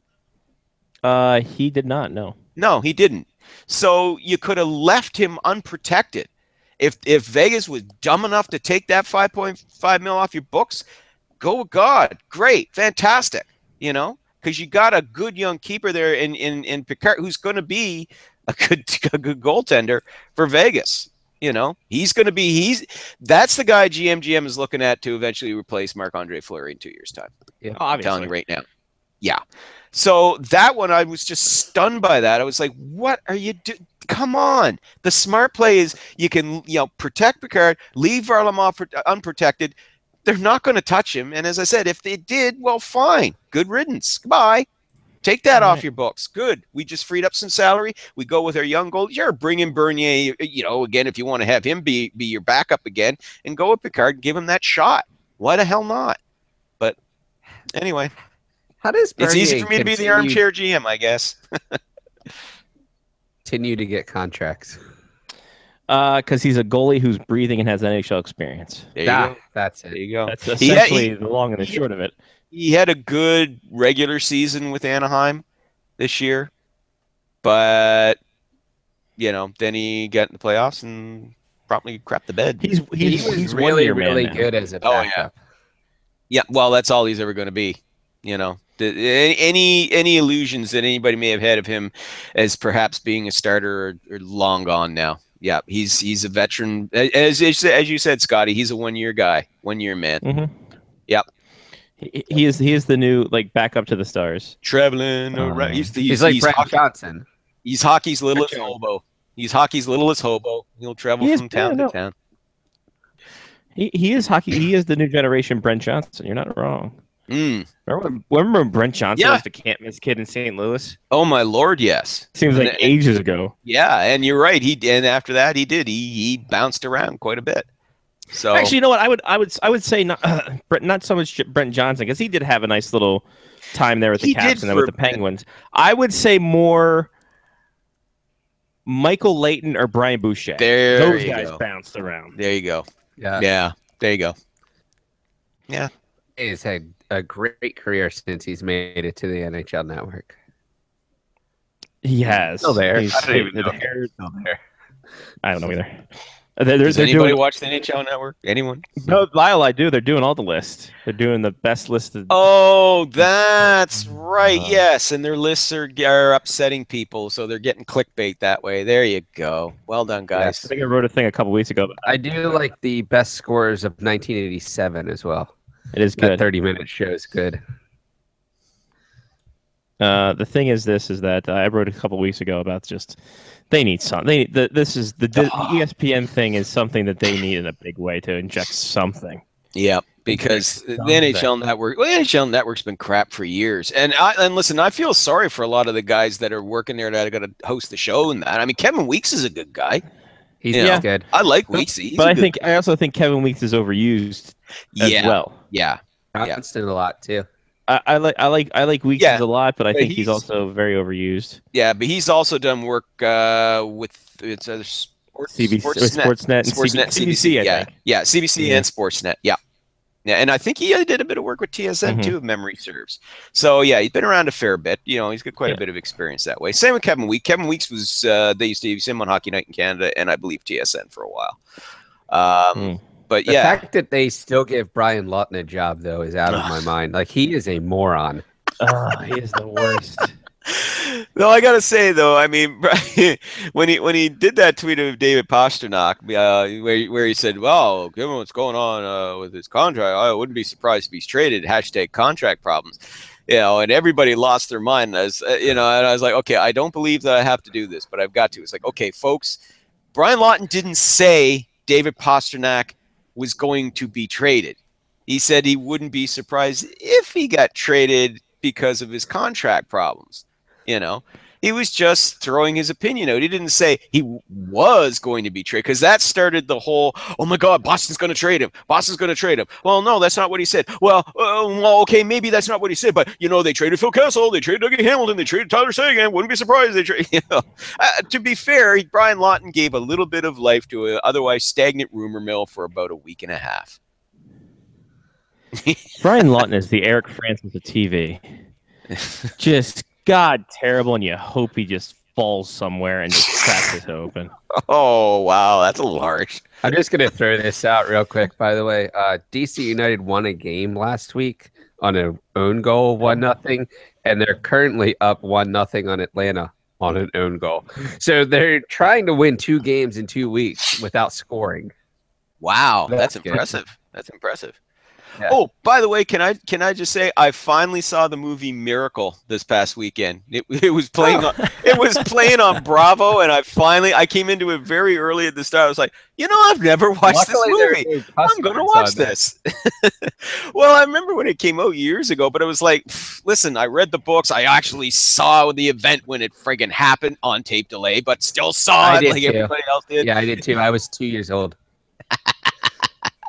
But you know what I mean? So I was like, no, I don't need to see a movie of it. And then finally I was like, I saw the opening credits just started. I was like, I've never seen this movie. It's a rainy Saturday. What the hell? I'll sit down and watch this. And that was pretty good. It's pretty good, isn't it? It is. Kurt Russell, I thought, did a good job as Herb Brooks. It was done well. Yeah. I think it's a very good movie. I think it's a good I don't think it's too point, because I've heard stories about how there were far more cuss words than what Disney put in their movie. Yeah, shocking. From Herb Brooks. Oh, absolutely. Herb Brooks was a professional swearist. I mean, come on. Yeah. Yeah. But I feel like it was well done. It was. I feel like that was a good movie to tell how the climate of the United States at the time forced the game to be more than what it actually was. Yeah. Yeah. And as far as hockey movies go, that one, that's that. I would have to say that ranks in the top 3. To me, the gold standard is still Slapshot, just because. But no, but it was quite. I thought it was quite well done, and I thought Kurt Russell did a very good job as Herb Brooks. You can tell he understands hockey anyway. I mean, because he had the wardrobe. He played it. He played it, and I believe he has a son who's played it as well. So but the wardrobe was fantastic. The worst part of that entire movie for me is when you get to the credits and it says, I don't know what it says literally off the top of my head, but it's effectively paraphrasing. Like, Herb Brooks never got to see this movie. He lived it. Oh, yeah, something like that. Because, it was saying that, because he died before the movie came out, but he also helped the movie being made. Exactly. Yes, that was that statement that was said there, because they did the whole end thing where they showed like where are the players now, what what they were doing now, the main guys and all that, and that's the only part that like gets me in that entire movie is like that is extremely sad to me, is that like the fact that he was so big for hockey and that he died in such a random way. Yeah. It's like that's the only part. Like every time I see that movie, I see that one line, and I'm like, that sucks. Yeah, like, and the one thing I did like about that movie, because it caught something that you don't normally see in hockey movies, was all the action on the bench. You know what I mean? With all the coaching, with all the decisions, being made during the flow of the game, and all that, and the players coming on and off. Like I thought that showed that very well. I thought that was really kind of, what I mean? Very close to true to life is what it would be like on a bench in the middle of a game.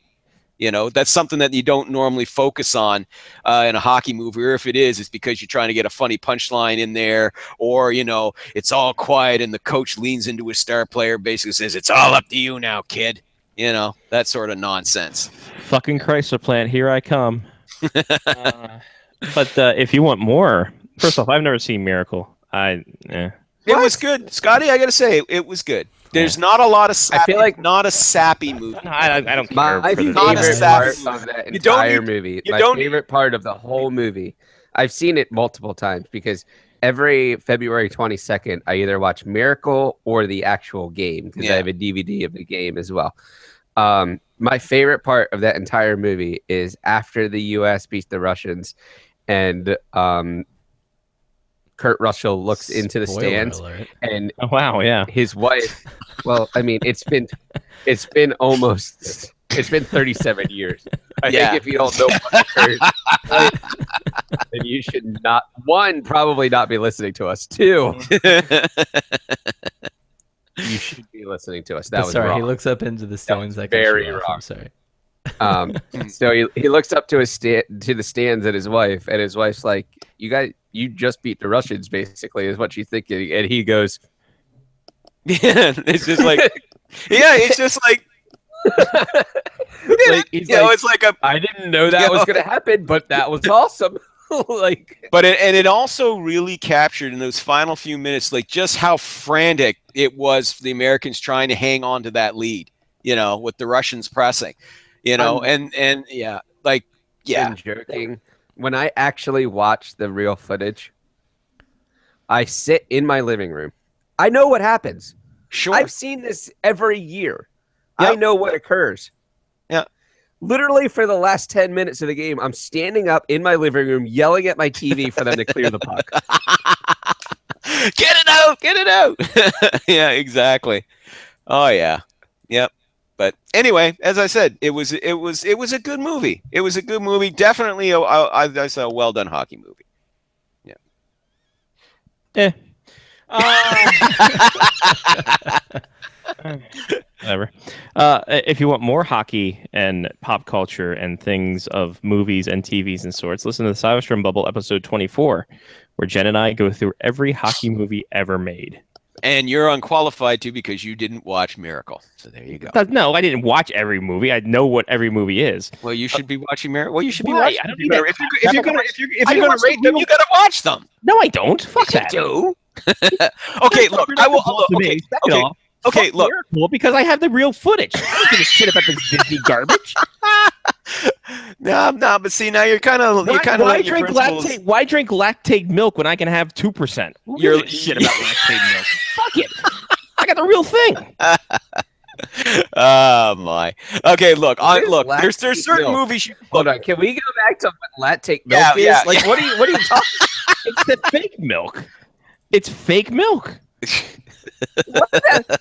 Are you talking about like soy milk or like almond milk? Like, what is? I'm talking about Lactaid. Lactaid, it's a brand, man. It's a brand. Yes, it's Lactaid dairy products. It's like the Xerox of fake Thank milk. you. Xerox really is. What, is it a copy of milk? Like, what is this? I'm so confused. It's a clone of milk. It's a copy of milk without all that frantic lactose, my friend. Let me bring you in on the Scotty Screen Share, brought to you by Lactaid. Okay, thank you. Here we go. See, look. Cheap plug. You can There you have your go. ice cream cake and eat it too. Lactaid products are lactose free. It's the milk that doesn't mess with you. Wait. Why is there a cow? I'm sorry. Why is there a cow? If this That is was stuff my supposed- exact question. If this stuff is I supposed was like, to how is be- a cow there? Yeah, what's a cow being part of that? If that's not real hold on. milk, why is there a cow there? Do you see udders? How can you? The table's in the way. Besides, I don't look at cows' udders. If you're getting to Like, the- not like you freak out there in the Midwest. Good if you God. don't see, PEI, go eat another potato, stupid. Fucking stupid Irish. Listen, the point is this. They got lactate Listen here, eggnog. you shrub jumper. You know, eh. I'm not Mexican. The point is this. Vaguely racist. Oh, vaguely. Hold on, here we go. Listen, the lactate difference. Why choose lactate? Why wouldn't you choose lactate? Here's the thing. We're gonna wait for this to load up. So Look at you won't page fart 10. uncontrollably because you can't stomach actual milk? That's actually the ad. Is that someone hands this woman a bowl of cereal with milk in it? He's like, I should, and then the cow goes, like, no, I don't really. I'm just like, and then the lactate cow comes over, and it's great. So The lactate cow. Oh my God. in your stomach, Lyle. Look, without a second thought, And just that's slop out fine. a dairy And that's fine because I understand there are people who are lactose intolerant. I understand. But why are I you am- advertising with a cow? I'm Disney intolerant, so the hell with it. The No, last good no, hockey no, movie- The no, last good hockey movie Disney made was D3. Don't at me. D3 is the greatest hockey movie ever made. bar none. I will agree with that. I hate Disney movies except for the ducks. D3. Oh, the ducks were wonderful. D3 was the D3? best. D3 Get was the outta best. here. So let me get this straight. You Gunnar Stahl was a goalie. you enjoy a difficult to believe movie about hockey playing kids, Yeah.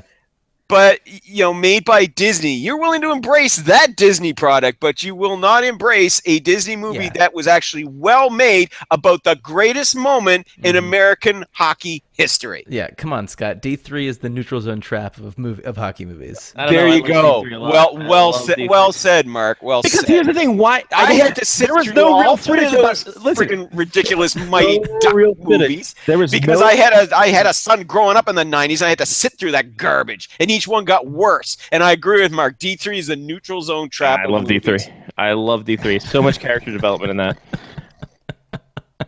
Here's the thing. Why am I going to watch Miracle when I have the real footage? Again, I put that out there. I don't give a shit Why about the not? behind the scenes. If I were to care about the behind the scenes, I'll watch the pop-up video version of the Miracle game that NHL Network shows every now and again. There's just no place in that stringy heart of yours for good movies. Is Fuck Kurt Russell. No thanks. That's Goldie Hawn's, John. Next. Yeah. The Crypt Keeper. Oh boy. I could watch footage on the Vietnam War from the History Channel, but I prefer to watch Full Metal Jacket. There you go. Hey, huh? Okay. And There what's you your go. point? What about Stripes? You like three? Yeah, I would like Stripes better. I would actually like Good Morning Vietnam. Give me that one. Well, Good Morning Vietnam was a good movie. That was a good movie. Yeah, That was a good movie. but I don't care about war is whatever. War is what it is. I saw a hockey game. I can have the same amount of hockey game. It's great. Who gives a shit? Fuck Merkel. Okay, get rid of Lactaid. God damn it. No, I want Lactaid, Lyle. You need Lactaid as well. You need it. Just stare at it. I should just find the Lactaid cow and just use that for the rest of the show. Okay, just put the cow there then. Yes, it'd be fantastic. Yeah, it'll be utterly wonderful. Yes, you're the moose, Scotty. You're the moose. Yeah, exactly. Mad cow disease. Yeah, exactly. Mad cow disease struck the Face Off Hockey Show today. Oh, Oh, my God. God, the cow is humping a box Yeah, of no, milk. there it is, ladies. That No, is disgusting. Right there. No, it's See? right there. See? No, it's fine. See, Lyle, so it's just- false advertising. She's Oh, actually so injecting. are they She's actually basically injecting her milk saying into that- the box. Are they actually? Oh, I was going in a completely different way. So That's fine. Well, she's I humping the think box. no, let's Goddamn leave it! it at that because we probably aren't explicit completely. Yeah, yeah. Listen, here's the thing, Lyle. When you talk about contract extensions, Boy, howdy. what's the deal with Jack Eichel? Why hasn't Buffalo just pulled the trigger on Jack Eichel and giving him all the monies? I tell the you, long but I term. have to look at this disturbing picture of a cow Yep, humping no. a box of milk. So This is- no, this- I'm no, not gonna, this- all right, fair enough. no, not gonna tell you. Well, it's been real. It's been fun. It's been real fun. This is the real me. You can't Why does accept the that, sir. box of milk have cow spots on it? Why do box of milks have cow spots on it in general? Yeah. I guess that's the real thing. Mm. Why do cows love milk? Why do cows love cheese? The Baby Bell cow. Why does he love it? It's coming from his own body. It's weird. I know it's weird. That's a partial It's cannibalism. true. It is cannibalism. Uh, Anyway, I'm gonna find a deeply more explicit cow, lactate cow picture. say Oh, hey, show that hold on, next- Lyle. what? Here we I no bet no there's no. some I'm not gonna weird show it next furry week. pictures of the Chick-fil-A cow. I'm gonna show it. Well, God, I hope so. Eat more chicken. Eat more. You know what I meant. Here's the thing, Lyle. You asked me where there are no udders. There are 0 udders on this lactate quote unquote cow. In other words, it's not a cow. It's not. So why are it's they not dressing milk it up either. as a cow? So why are they dressing up as a cow? Well, what do you think? it's furries fake dress up cow. as furries. Yeah, It's fake cow for fake milk. No, there's no such thing as a fake cow. You can have fake milk, but you can't have fake cow. Yeah, you can. Oh, you can have fake cow. No, you can have can't. fake- Yeah, I've actually probably had fake meat before. Yeah, you can have fake meat. It's called tofu. Yeah, called- but it's called but they don't spam. dress it up with a cow. Okay, I don't know what tofu bars you go into. not ones that advertise the cows. Well, you should. It's great. It's a great experience. I'm sure it is. Wow, that was an interesting sidetrack. Speaking I of randomness, guess. I switched to Hop Hammer. Hey, Johnny, 3 beer night. Look at him go. where'd you go? Well, I don't have to go to work tomorrow. Attaboy. Way to be. Right on. Tavares and Eichel. What's the progress on those? Tavares said he's in no rush to resign. Eichel doesn't seem like there's any kind of urgency there which I'm surprised at. Well, obviously, he's got another year left to go in his contract, but I think we're going to see this get sorted out before the start of the season. The whole thing is, there's some speculation that the Eichel camp is probably going to look for 10 mil a season, and the Sabres apparently want to pay 9. Like, that was one story I read, in which case I'm like, well, for God's sake, split the difference, 9.5 mil, off you go. Front load that bad boy so he makes like 12 mil in the first season to keep him happy, and away you go. You know? But as far as Tavares, that's not going to get sorted out until, the end Trade of this deadline? coming season. No, till the end of this season. Well, yeah, it could very well get sorted out trade deadline if the Islanders don't make any improvement this season, and if he feels that the club's spinning their wheels and tells him, look, guys, thanks, but I've got to look after myself here, and I'm not going to re-sign with you. So if we start seeing the rumors coming out for real, the big frenzy that Tavares could be on the block, then it could be settled by the trade deadline. It's not going to be settled now. We're not going to wake up tomorrow and see Tavares sign an 8-year deal, because he needs to, as we talked about before, he needs to ensure that the Islanders are building towards a Stanley Cup championship. And he also needs to know if there's going to be any stability about the team's future with their arena as well. Mm-hmm. And, there's several moving parts. Traded? Sure, there's always a chance. Okay. There's always a chance he could. I mean, as I said, could happen by the trade deadline if he feels that this franchise is spinning its wheels and is no closer to winning a Stanley Cup than they were when he drafted him. If it reaches that stage, I could certainly see him hit the trade block by then. But again, I think he wants to see how the season's going to shake out in terms of the team, and he's also going to be interested to see how things shake out for them with their attempts to build a new arena. So, because we all know they're going to be at a Barclays Center in the next 2 years. Mm-hmm. So it's either I would pay money to see this chaos. So either go into, so what are you going to do? Either you move to a new arena in Belmont Park that you're hoping to have built by then, or you move back to Nassau County Coliseum, which has been renovated, so it's not a dump anymore, but it's still, small venue. If you move back there, small venue. So, yeah. What a mess. God, I feel for Islanders fans. Jesus. What a friggin' nightmare. I mean, listen, my Montreal Canadiens could suck on toast for 20 years, but I know that they're never going to have an arena issue, and they're never going to move. Yeah, but most of the Islanders fans are also Mets fans and Jets fans, so there's probably a bigger reason. They're used to a lot of pain. Yeah, a lot of pain. Yep. Yep. You can't even say that they're like Cubs fans. Can't say that anymore. No, not at all. No. Yeah. Yuri Laterra is blaming his bad season last year on the World Cup of Hockey. Sure, it was the World Cup of Hockey. Your previous 2 years when your points declined also had nothing to do with it, right? Whatever. Well, it's fine. Well, it's fine. Look, listen, I mean, in fairness, I mean, I'm sure there's some players whose, performances over the course of last season probably suffered a bit because they played in the World Cup. But, then there were others like Sidney Crosby whose performance didn't suffer at all. Mm-mm. So, his performance gotten better. Oh my Lord, yeah. And again, we talked about Nathan McKinnon earlier. I mean, Jesus, how must it have felt to have had such a, he had such a wonderful performance, in the World Cup, and then to go back to the tire fire that was the Avalanche and just slog through that night after night. I mean, or Matt Duchene for that matter, playing for Team Canada, Mm-hmm. And then, yay, and I've won it. Oh, crap. Guys, can I just stay with this team? I just want to stay with this team. This team's great. Yeah. I don't want to go back to Colorado. They're God terrible. Yeah. Trade me, please. He signed his contract and then realized afterwards, I've made a horrible mistake. Exactly. I don't know what I was expecting. Calgary Flames. Can they reach 100 points like Glenn Gullitzon's saying they can? It's possible. Sure it is. The defense is certainly... Let's be realistic here. Realistic? No, I think that they could certainly flirt with 100 points this year. It's going to come down. Ultimately, it's going to come down to goaltending, like it has for the last 2 years. If Mike Smith stays healthy, plays well behind that, he's going to have a much better defense in front of him than what he's had the last 3-4 years. Bringing in Travis Hamonic just made that defense even better. Sean Monahan and Johnny Gaudreau. I mean, they're only going to get better.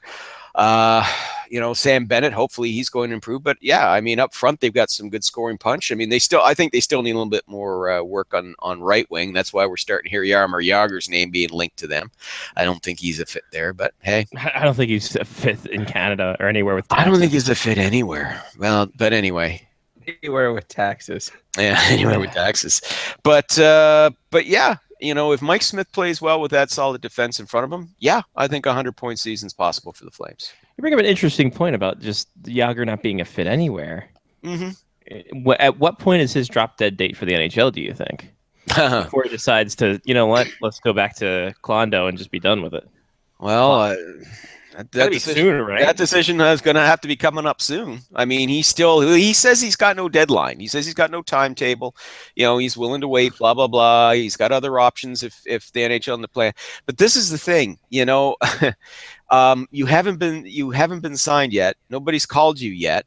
Nobody's made a real serious offer yet. We've got a week left in this month. Training camp's just around the corner. Big enough message for you. You know, I'm sure that Jerona Ginla and Shane Doan are probably not enjoying that uncomfortable feeling either. You know, but I feel like Yager's always been on his own. Like he's always gone to his own drum. Oh, of course he has. Like, of course he has. I feel like if anybody, Yager's the one person that would be like, I'll do what I want. Yeah. Sure. But but earlier this summer he seemed almost kind of. It was I'm kind of joking, but I'm also coming across kind of needy with the whole, you know, still waiting for a contract. Remember a month ago he put out that tweet which showed young Yager and old Yager is like, you know, still waiting for a contract and all that happy shit. And it's just like, yeah, I know you were kind of sort of joking, but did I detect a little whiff of desperation behind that tweet? Of course. Why wouldn't there be? Yeah, exactly. And the real concern is because, listen, yeah, you know, Yager, your future Hall of Famer. Yeah, you put up a respectable 40-some-odd points last season. But, dude, just like you've done the last 2 seasons before that, your production dropped in the second half of the season, you know? And like I said, the last 2 times that he was in the playoffs, he didn't do well. He just didn't. He looked like he looked like a player who was out of gas. You know, especially with the Panthers in that series against the Islanders. I mean, you kept waiting for Yager to do something, and it was just like as the longer. And remember, those ones had a lot of overtimes in them, and he wasn't on the ice for a lot of those. You know, and that gets noticed, and that got noticed this past year. Yeah, you had a good first half, but that long grind of the season going to catch up to you, especially if you're 45 years old and going to be turning 46 this season coming. So. Who out there takes a chance? Where is even if you want to take a chance, where is he a fit? Not you know, really anywhere, if he doesn't work out for you, you're going to drop him to your third line. I mean, what are you going to do with him? You make him a checking line forward now? But isn't it the speed, really? Like, Yager's never really had speed. Yeah. Then he definitely doesn't have it now. Honest. Yeah, no, he has finesse, but that's no, I mean, he's look, not Bure. He would be, but at a point, he was really, really good because the speed of the game wasn't as fast as it currently is. Right. Yeah. Like, the speed of the game has picked up in the last, 5 years tremendously. Big time. Big time. And the league is skewing younger, you know. It's starting to become rapidly No Country for Old Men. Ha ha! Movie reference. There you go. But anyway, but seriously, you know, where is he going to be a fit? I could see him coming in. I can see some teams maybe using him as a power play specialist. I made the suggestion that maybe the San Jose Sharks should look at signing him. He'd be an affordable signing, and this was a team that really struggled. They had, I think, their power play was 25th last season. You know, was very unexpected for a team that the year before, I mean, was just lighting it up. You know, so I figured, well, if you bring him in as a power play specialist, you know, it could work out for you that way. But that's about the only real role that I see that he could be a good contributor in now. You know, even strength, you're not going to use him that much, especially the longer a game goes on. And then once you hit extra time, I mean, forget about it. So, you know, right now, yeah, I look at teams and it's really hard to find a place where he'd be a good fit. You know, you say Calgary, it's like, well, yeah, they could use a little more depth at right wing, but is he really a fit there? Has his asking price come down at all? Well, if it hasn't, it will by now. Yeah, it almost has to. It will by now. I mean, he's going to be at the point where it's going to be, you'll take what we give you and you'll like it. Yeah, I could even see him being. I can even see guys like him and a Ginla and Doan having to take training camp tryouts. You know, having to take the professional tryout offer. Mm-hmm. You know, you hate to say it, but go ahead, Johnny. I feel like he can't be he can't be a terrible fit for a team if they're paying him $1 million a year. No, cap wise, on a 1-year contract. Well, and you make it bonus laden. I mean, that's what they've done with pretty much every deal he's had for the last 5 years. You give him like a $1 or $2 million base, throw in an extra mil or $1.5 million in bonus clauses. It's not going to be, for a lot of teams, that's not going to take a giant bite. So it's not really the dollars. It's just, where is he a fit on your roster? With the game being, as you said, as fast as it is, with him being older and slowing down, with the fact, as I noted, that over the last 3 seasons, in the second half of each season, his production goes down. I mean, he did briefly when he got traded. Now, when he got traded by New Jersey to Florida 2 years ago, his production did pick up during that final stretch, because for the first time in an entire season, he actually had some good young players to skate alongside with. But that was 2 years ago.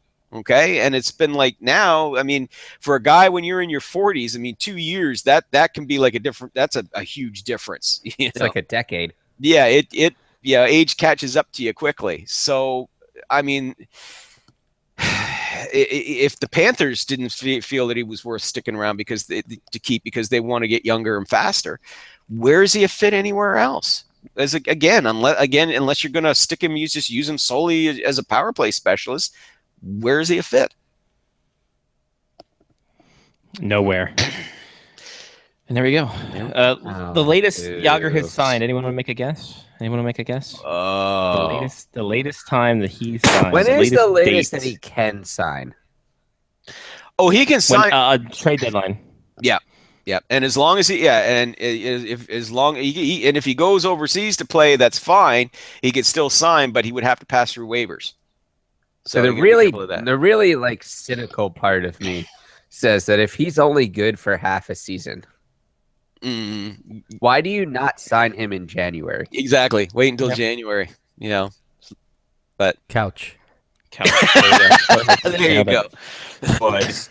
So the latest that Yager has signed in any contract, sans the extension he had with the Penguins in 2001, July 22nd, 2013, when he signed with the Devils. There you go. Great date. It is a great date. There you go. $2 million cap hit, $2 million bonuses. So that explained why he was kind of feeling a little bit desperate there by late July. Oh, absolutely. Yeah. So we will see how it all goes. Well, Lilo, we've come to our conclusion. Yes, we have. Easy come, easy go. It's been real. It's been fun. It's been real fun. Thanks for joining us. We'll talk to you again next week there, boss. Always a pleasure, guys. Y'all have a good week, and we shall talk to you next Wednesday at the usual time. There we go. Yes, sir. See you, Lyle. There you go. Lyle Rich, InspectorsHockey.net, HockeyNews.com, PI Garland and Garland, and of course the Bleacher Report for the Flash over tonight. We did. So Johnny, this one's some shout outs. Shout out to some college friends. I get to see a bunch of them this weekend. Shout out to Boise. I may never ever see you again. Yeah, Boise. Shout out to Blue Turf. I was talking to Scotty before the show. I need to get a picture of the Blue Turf and or steal some and put it in like one of those baseball cases, and keep it on my shelf somewhere. Or they might sell it in like the Boise State like gift shop. Yeah, this team store or the university store. So that's about it. Yeah. I'll give an early shout out to Delta. Hopefully you get me there on time. We'll talk about that next week though, probably. Mm-hmm. And you're not American, so that's good. American Airlines is shit. Yeah, American is garbage. All right, I'm out. All right, Mark. Are you trying to start a war between airline companies? No. Yeah, sure. Okay. I don't really have any shout outs. So yep. No, nothing. All right, sounds good. So it's all you. I just don't need to shout things out. It's getting too good for the shout outs, Johnny. Look at this guy. Becoming his dad. I shouted out all the things I can shout out. You know what? At some point, you're going to actually want to shout out because it's the only time you talk to other people that talk back to you. It's true. Oh, yeah. Well, when that time comes, there will be shouting. And they're outing. How about outing? Some outing? Shouting and out. Shouting and outing. All right, perfect. All right, I'm gonna give a shout out to Oyo because why would I? Trying to get that novelty, that fun novelty stuff. Don't know for what, but whatever. It doesn't look like they have any blue turf on their website, Johnny. So you might have to steal some. Wait, hold on. Mini authentic turf. Wait a minute. What's the What product? do you need turf for? Send me the link for that. Hell yeah, buddy. I'm on it. So there you go. I don't even have to go at this point. I'll just buy it. I just buy the blue turf. Shout out blue turf. Why not? I always want want somebody to play on that blue turf for a hockey game. Never gonna happen, but man can dream. Yeah. Other than that, I got nothing. It was a good trip. I'm glad people came out, and now we're going. Glad you're in the new house. Yeah, I'm glad in my new place again. Good. Jen did a fantastic job with the move, telling the movers where things were and how to put them. And not to touch the Oyos. And they said, what the hell are Oyos? She said, don't worry about it. I'm trying to deal with it. Don't worry about it. So there's that. And that's it. That's all. For Johnny P. Mark of the Sea, I'm Scotty Waz. Take care of yourself and someone else. This has been the Face Off Hockey Show on faceoffhockeyshow.com. Also on blogtalkradio.com/FOHS radio. Find us on Twitter, FaceOffHCKY Show, and on Facebook, Facebook.com/FOHS radio. Until we speak to you again next week, remember the Face Off Hockey Show fantasy hockey question of the week is what do I want you to call your fantasy hockey team name? Give it to us at FOH at Faceoff HCKY Show on Twitter.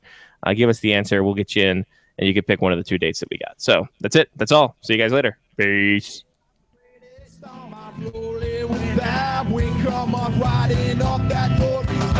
Down at the beach, just jump out the truck. Keep the music loud so we can amp up. Lock up the ride, make tracks in the snow. Perfect day frames, this is how it goes. It's a left for you to be the right for me.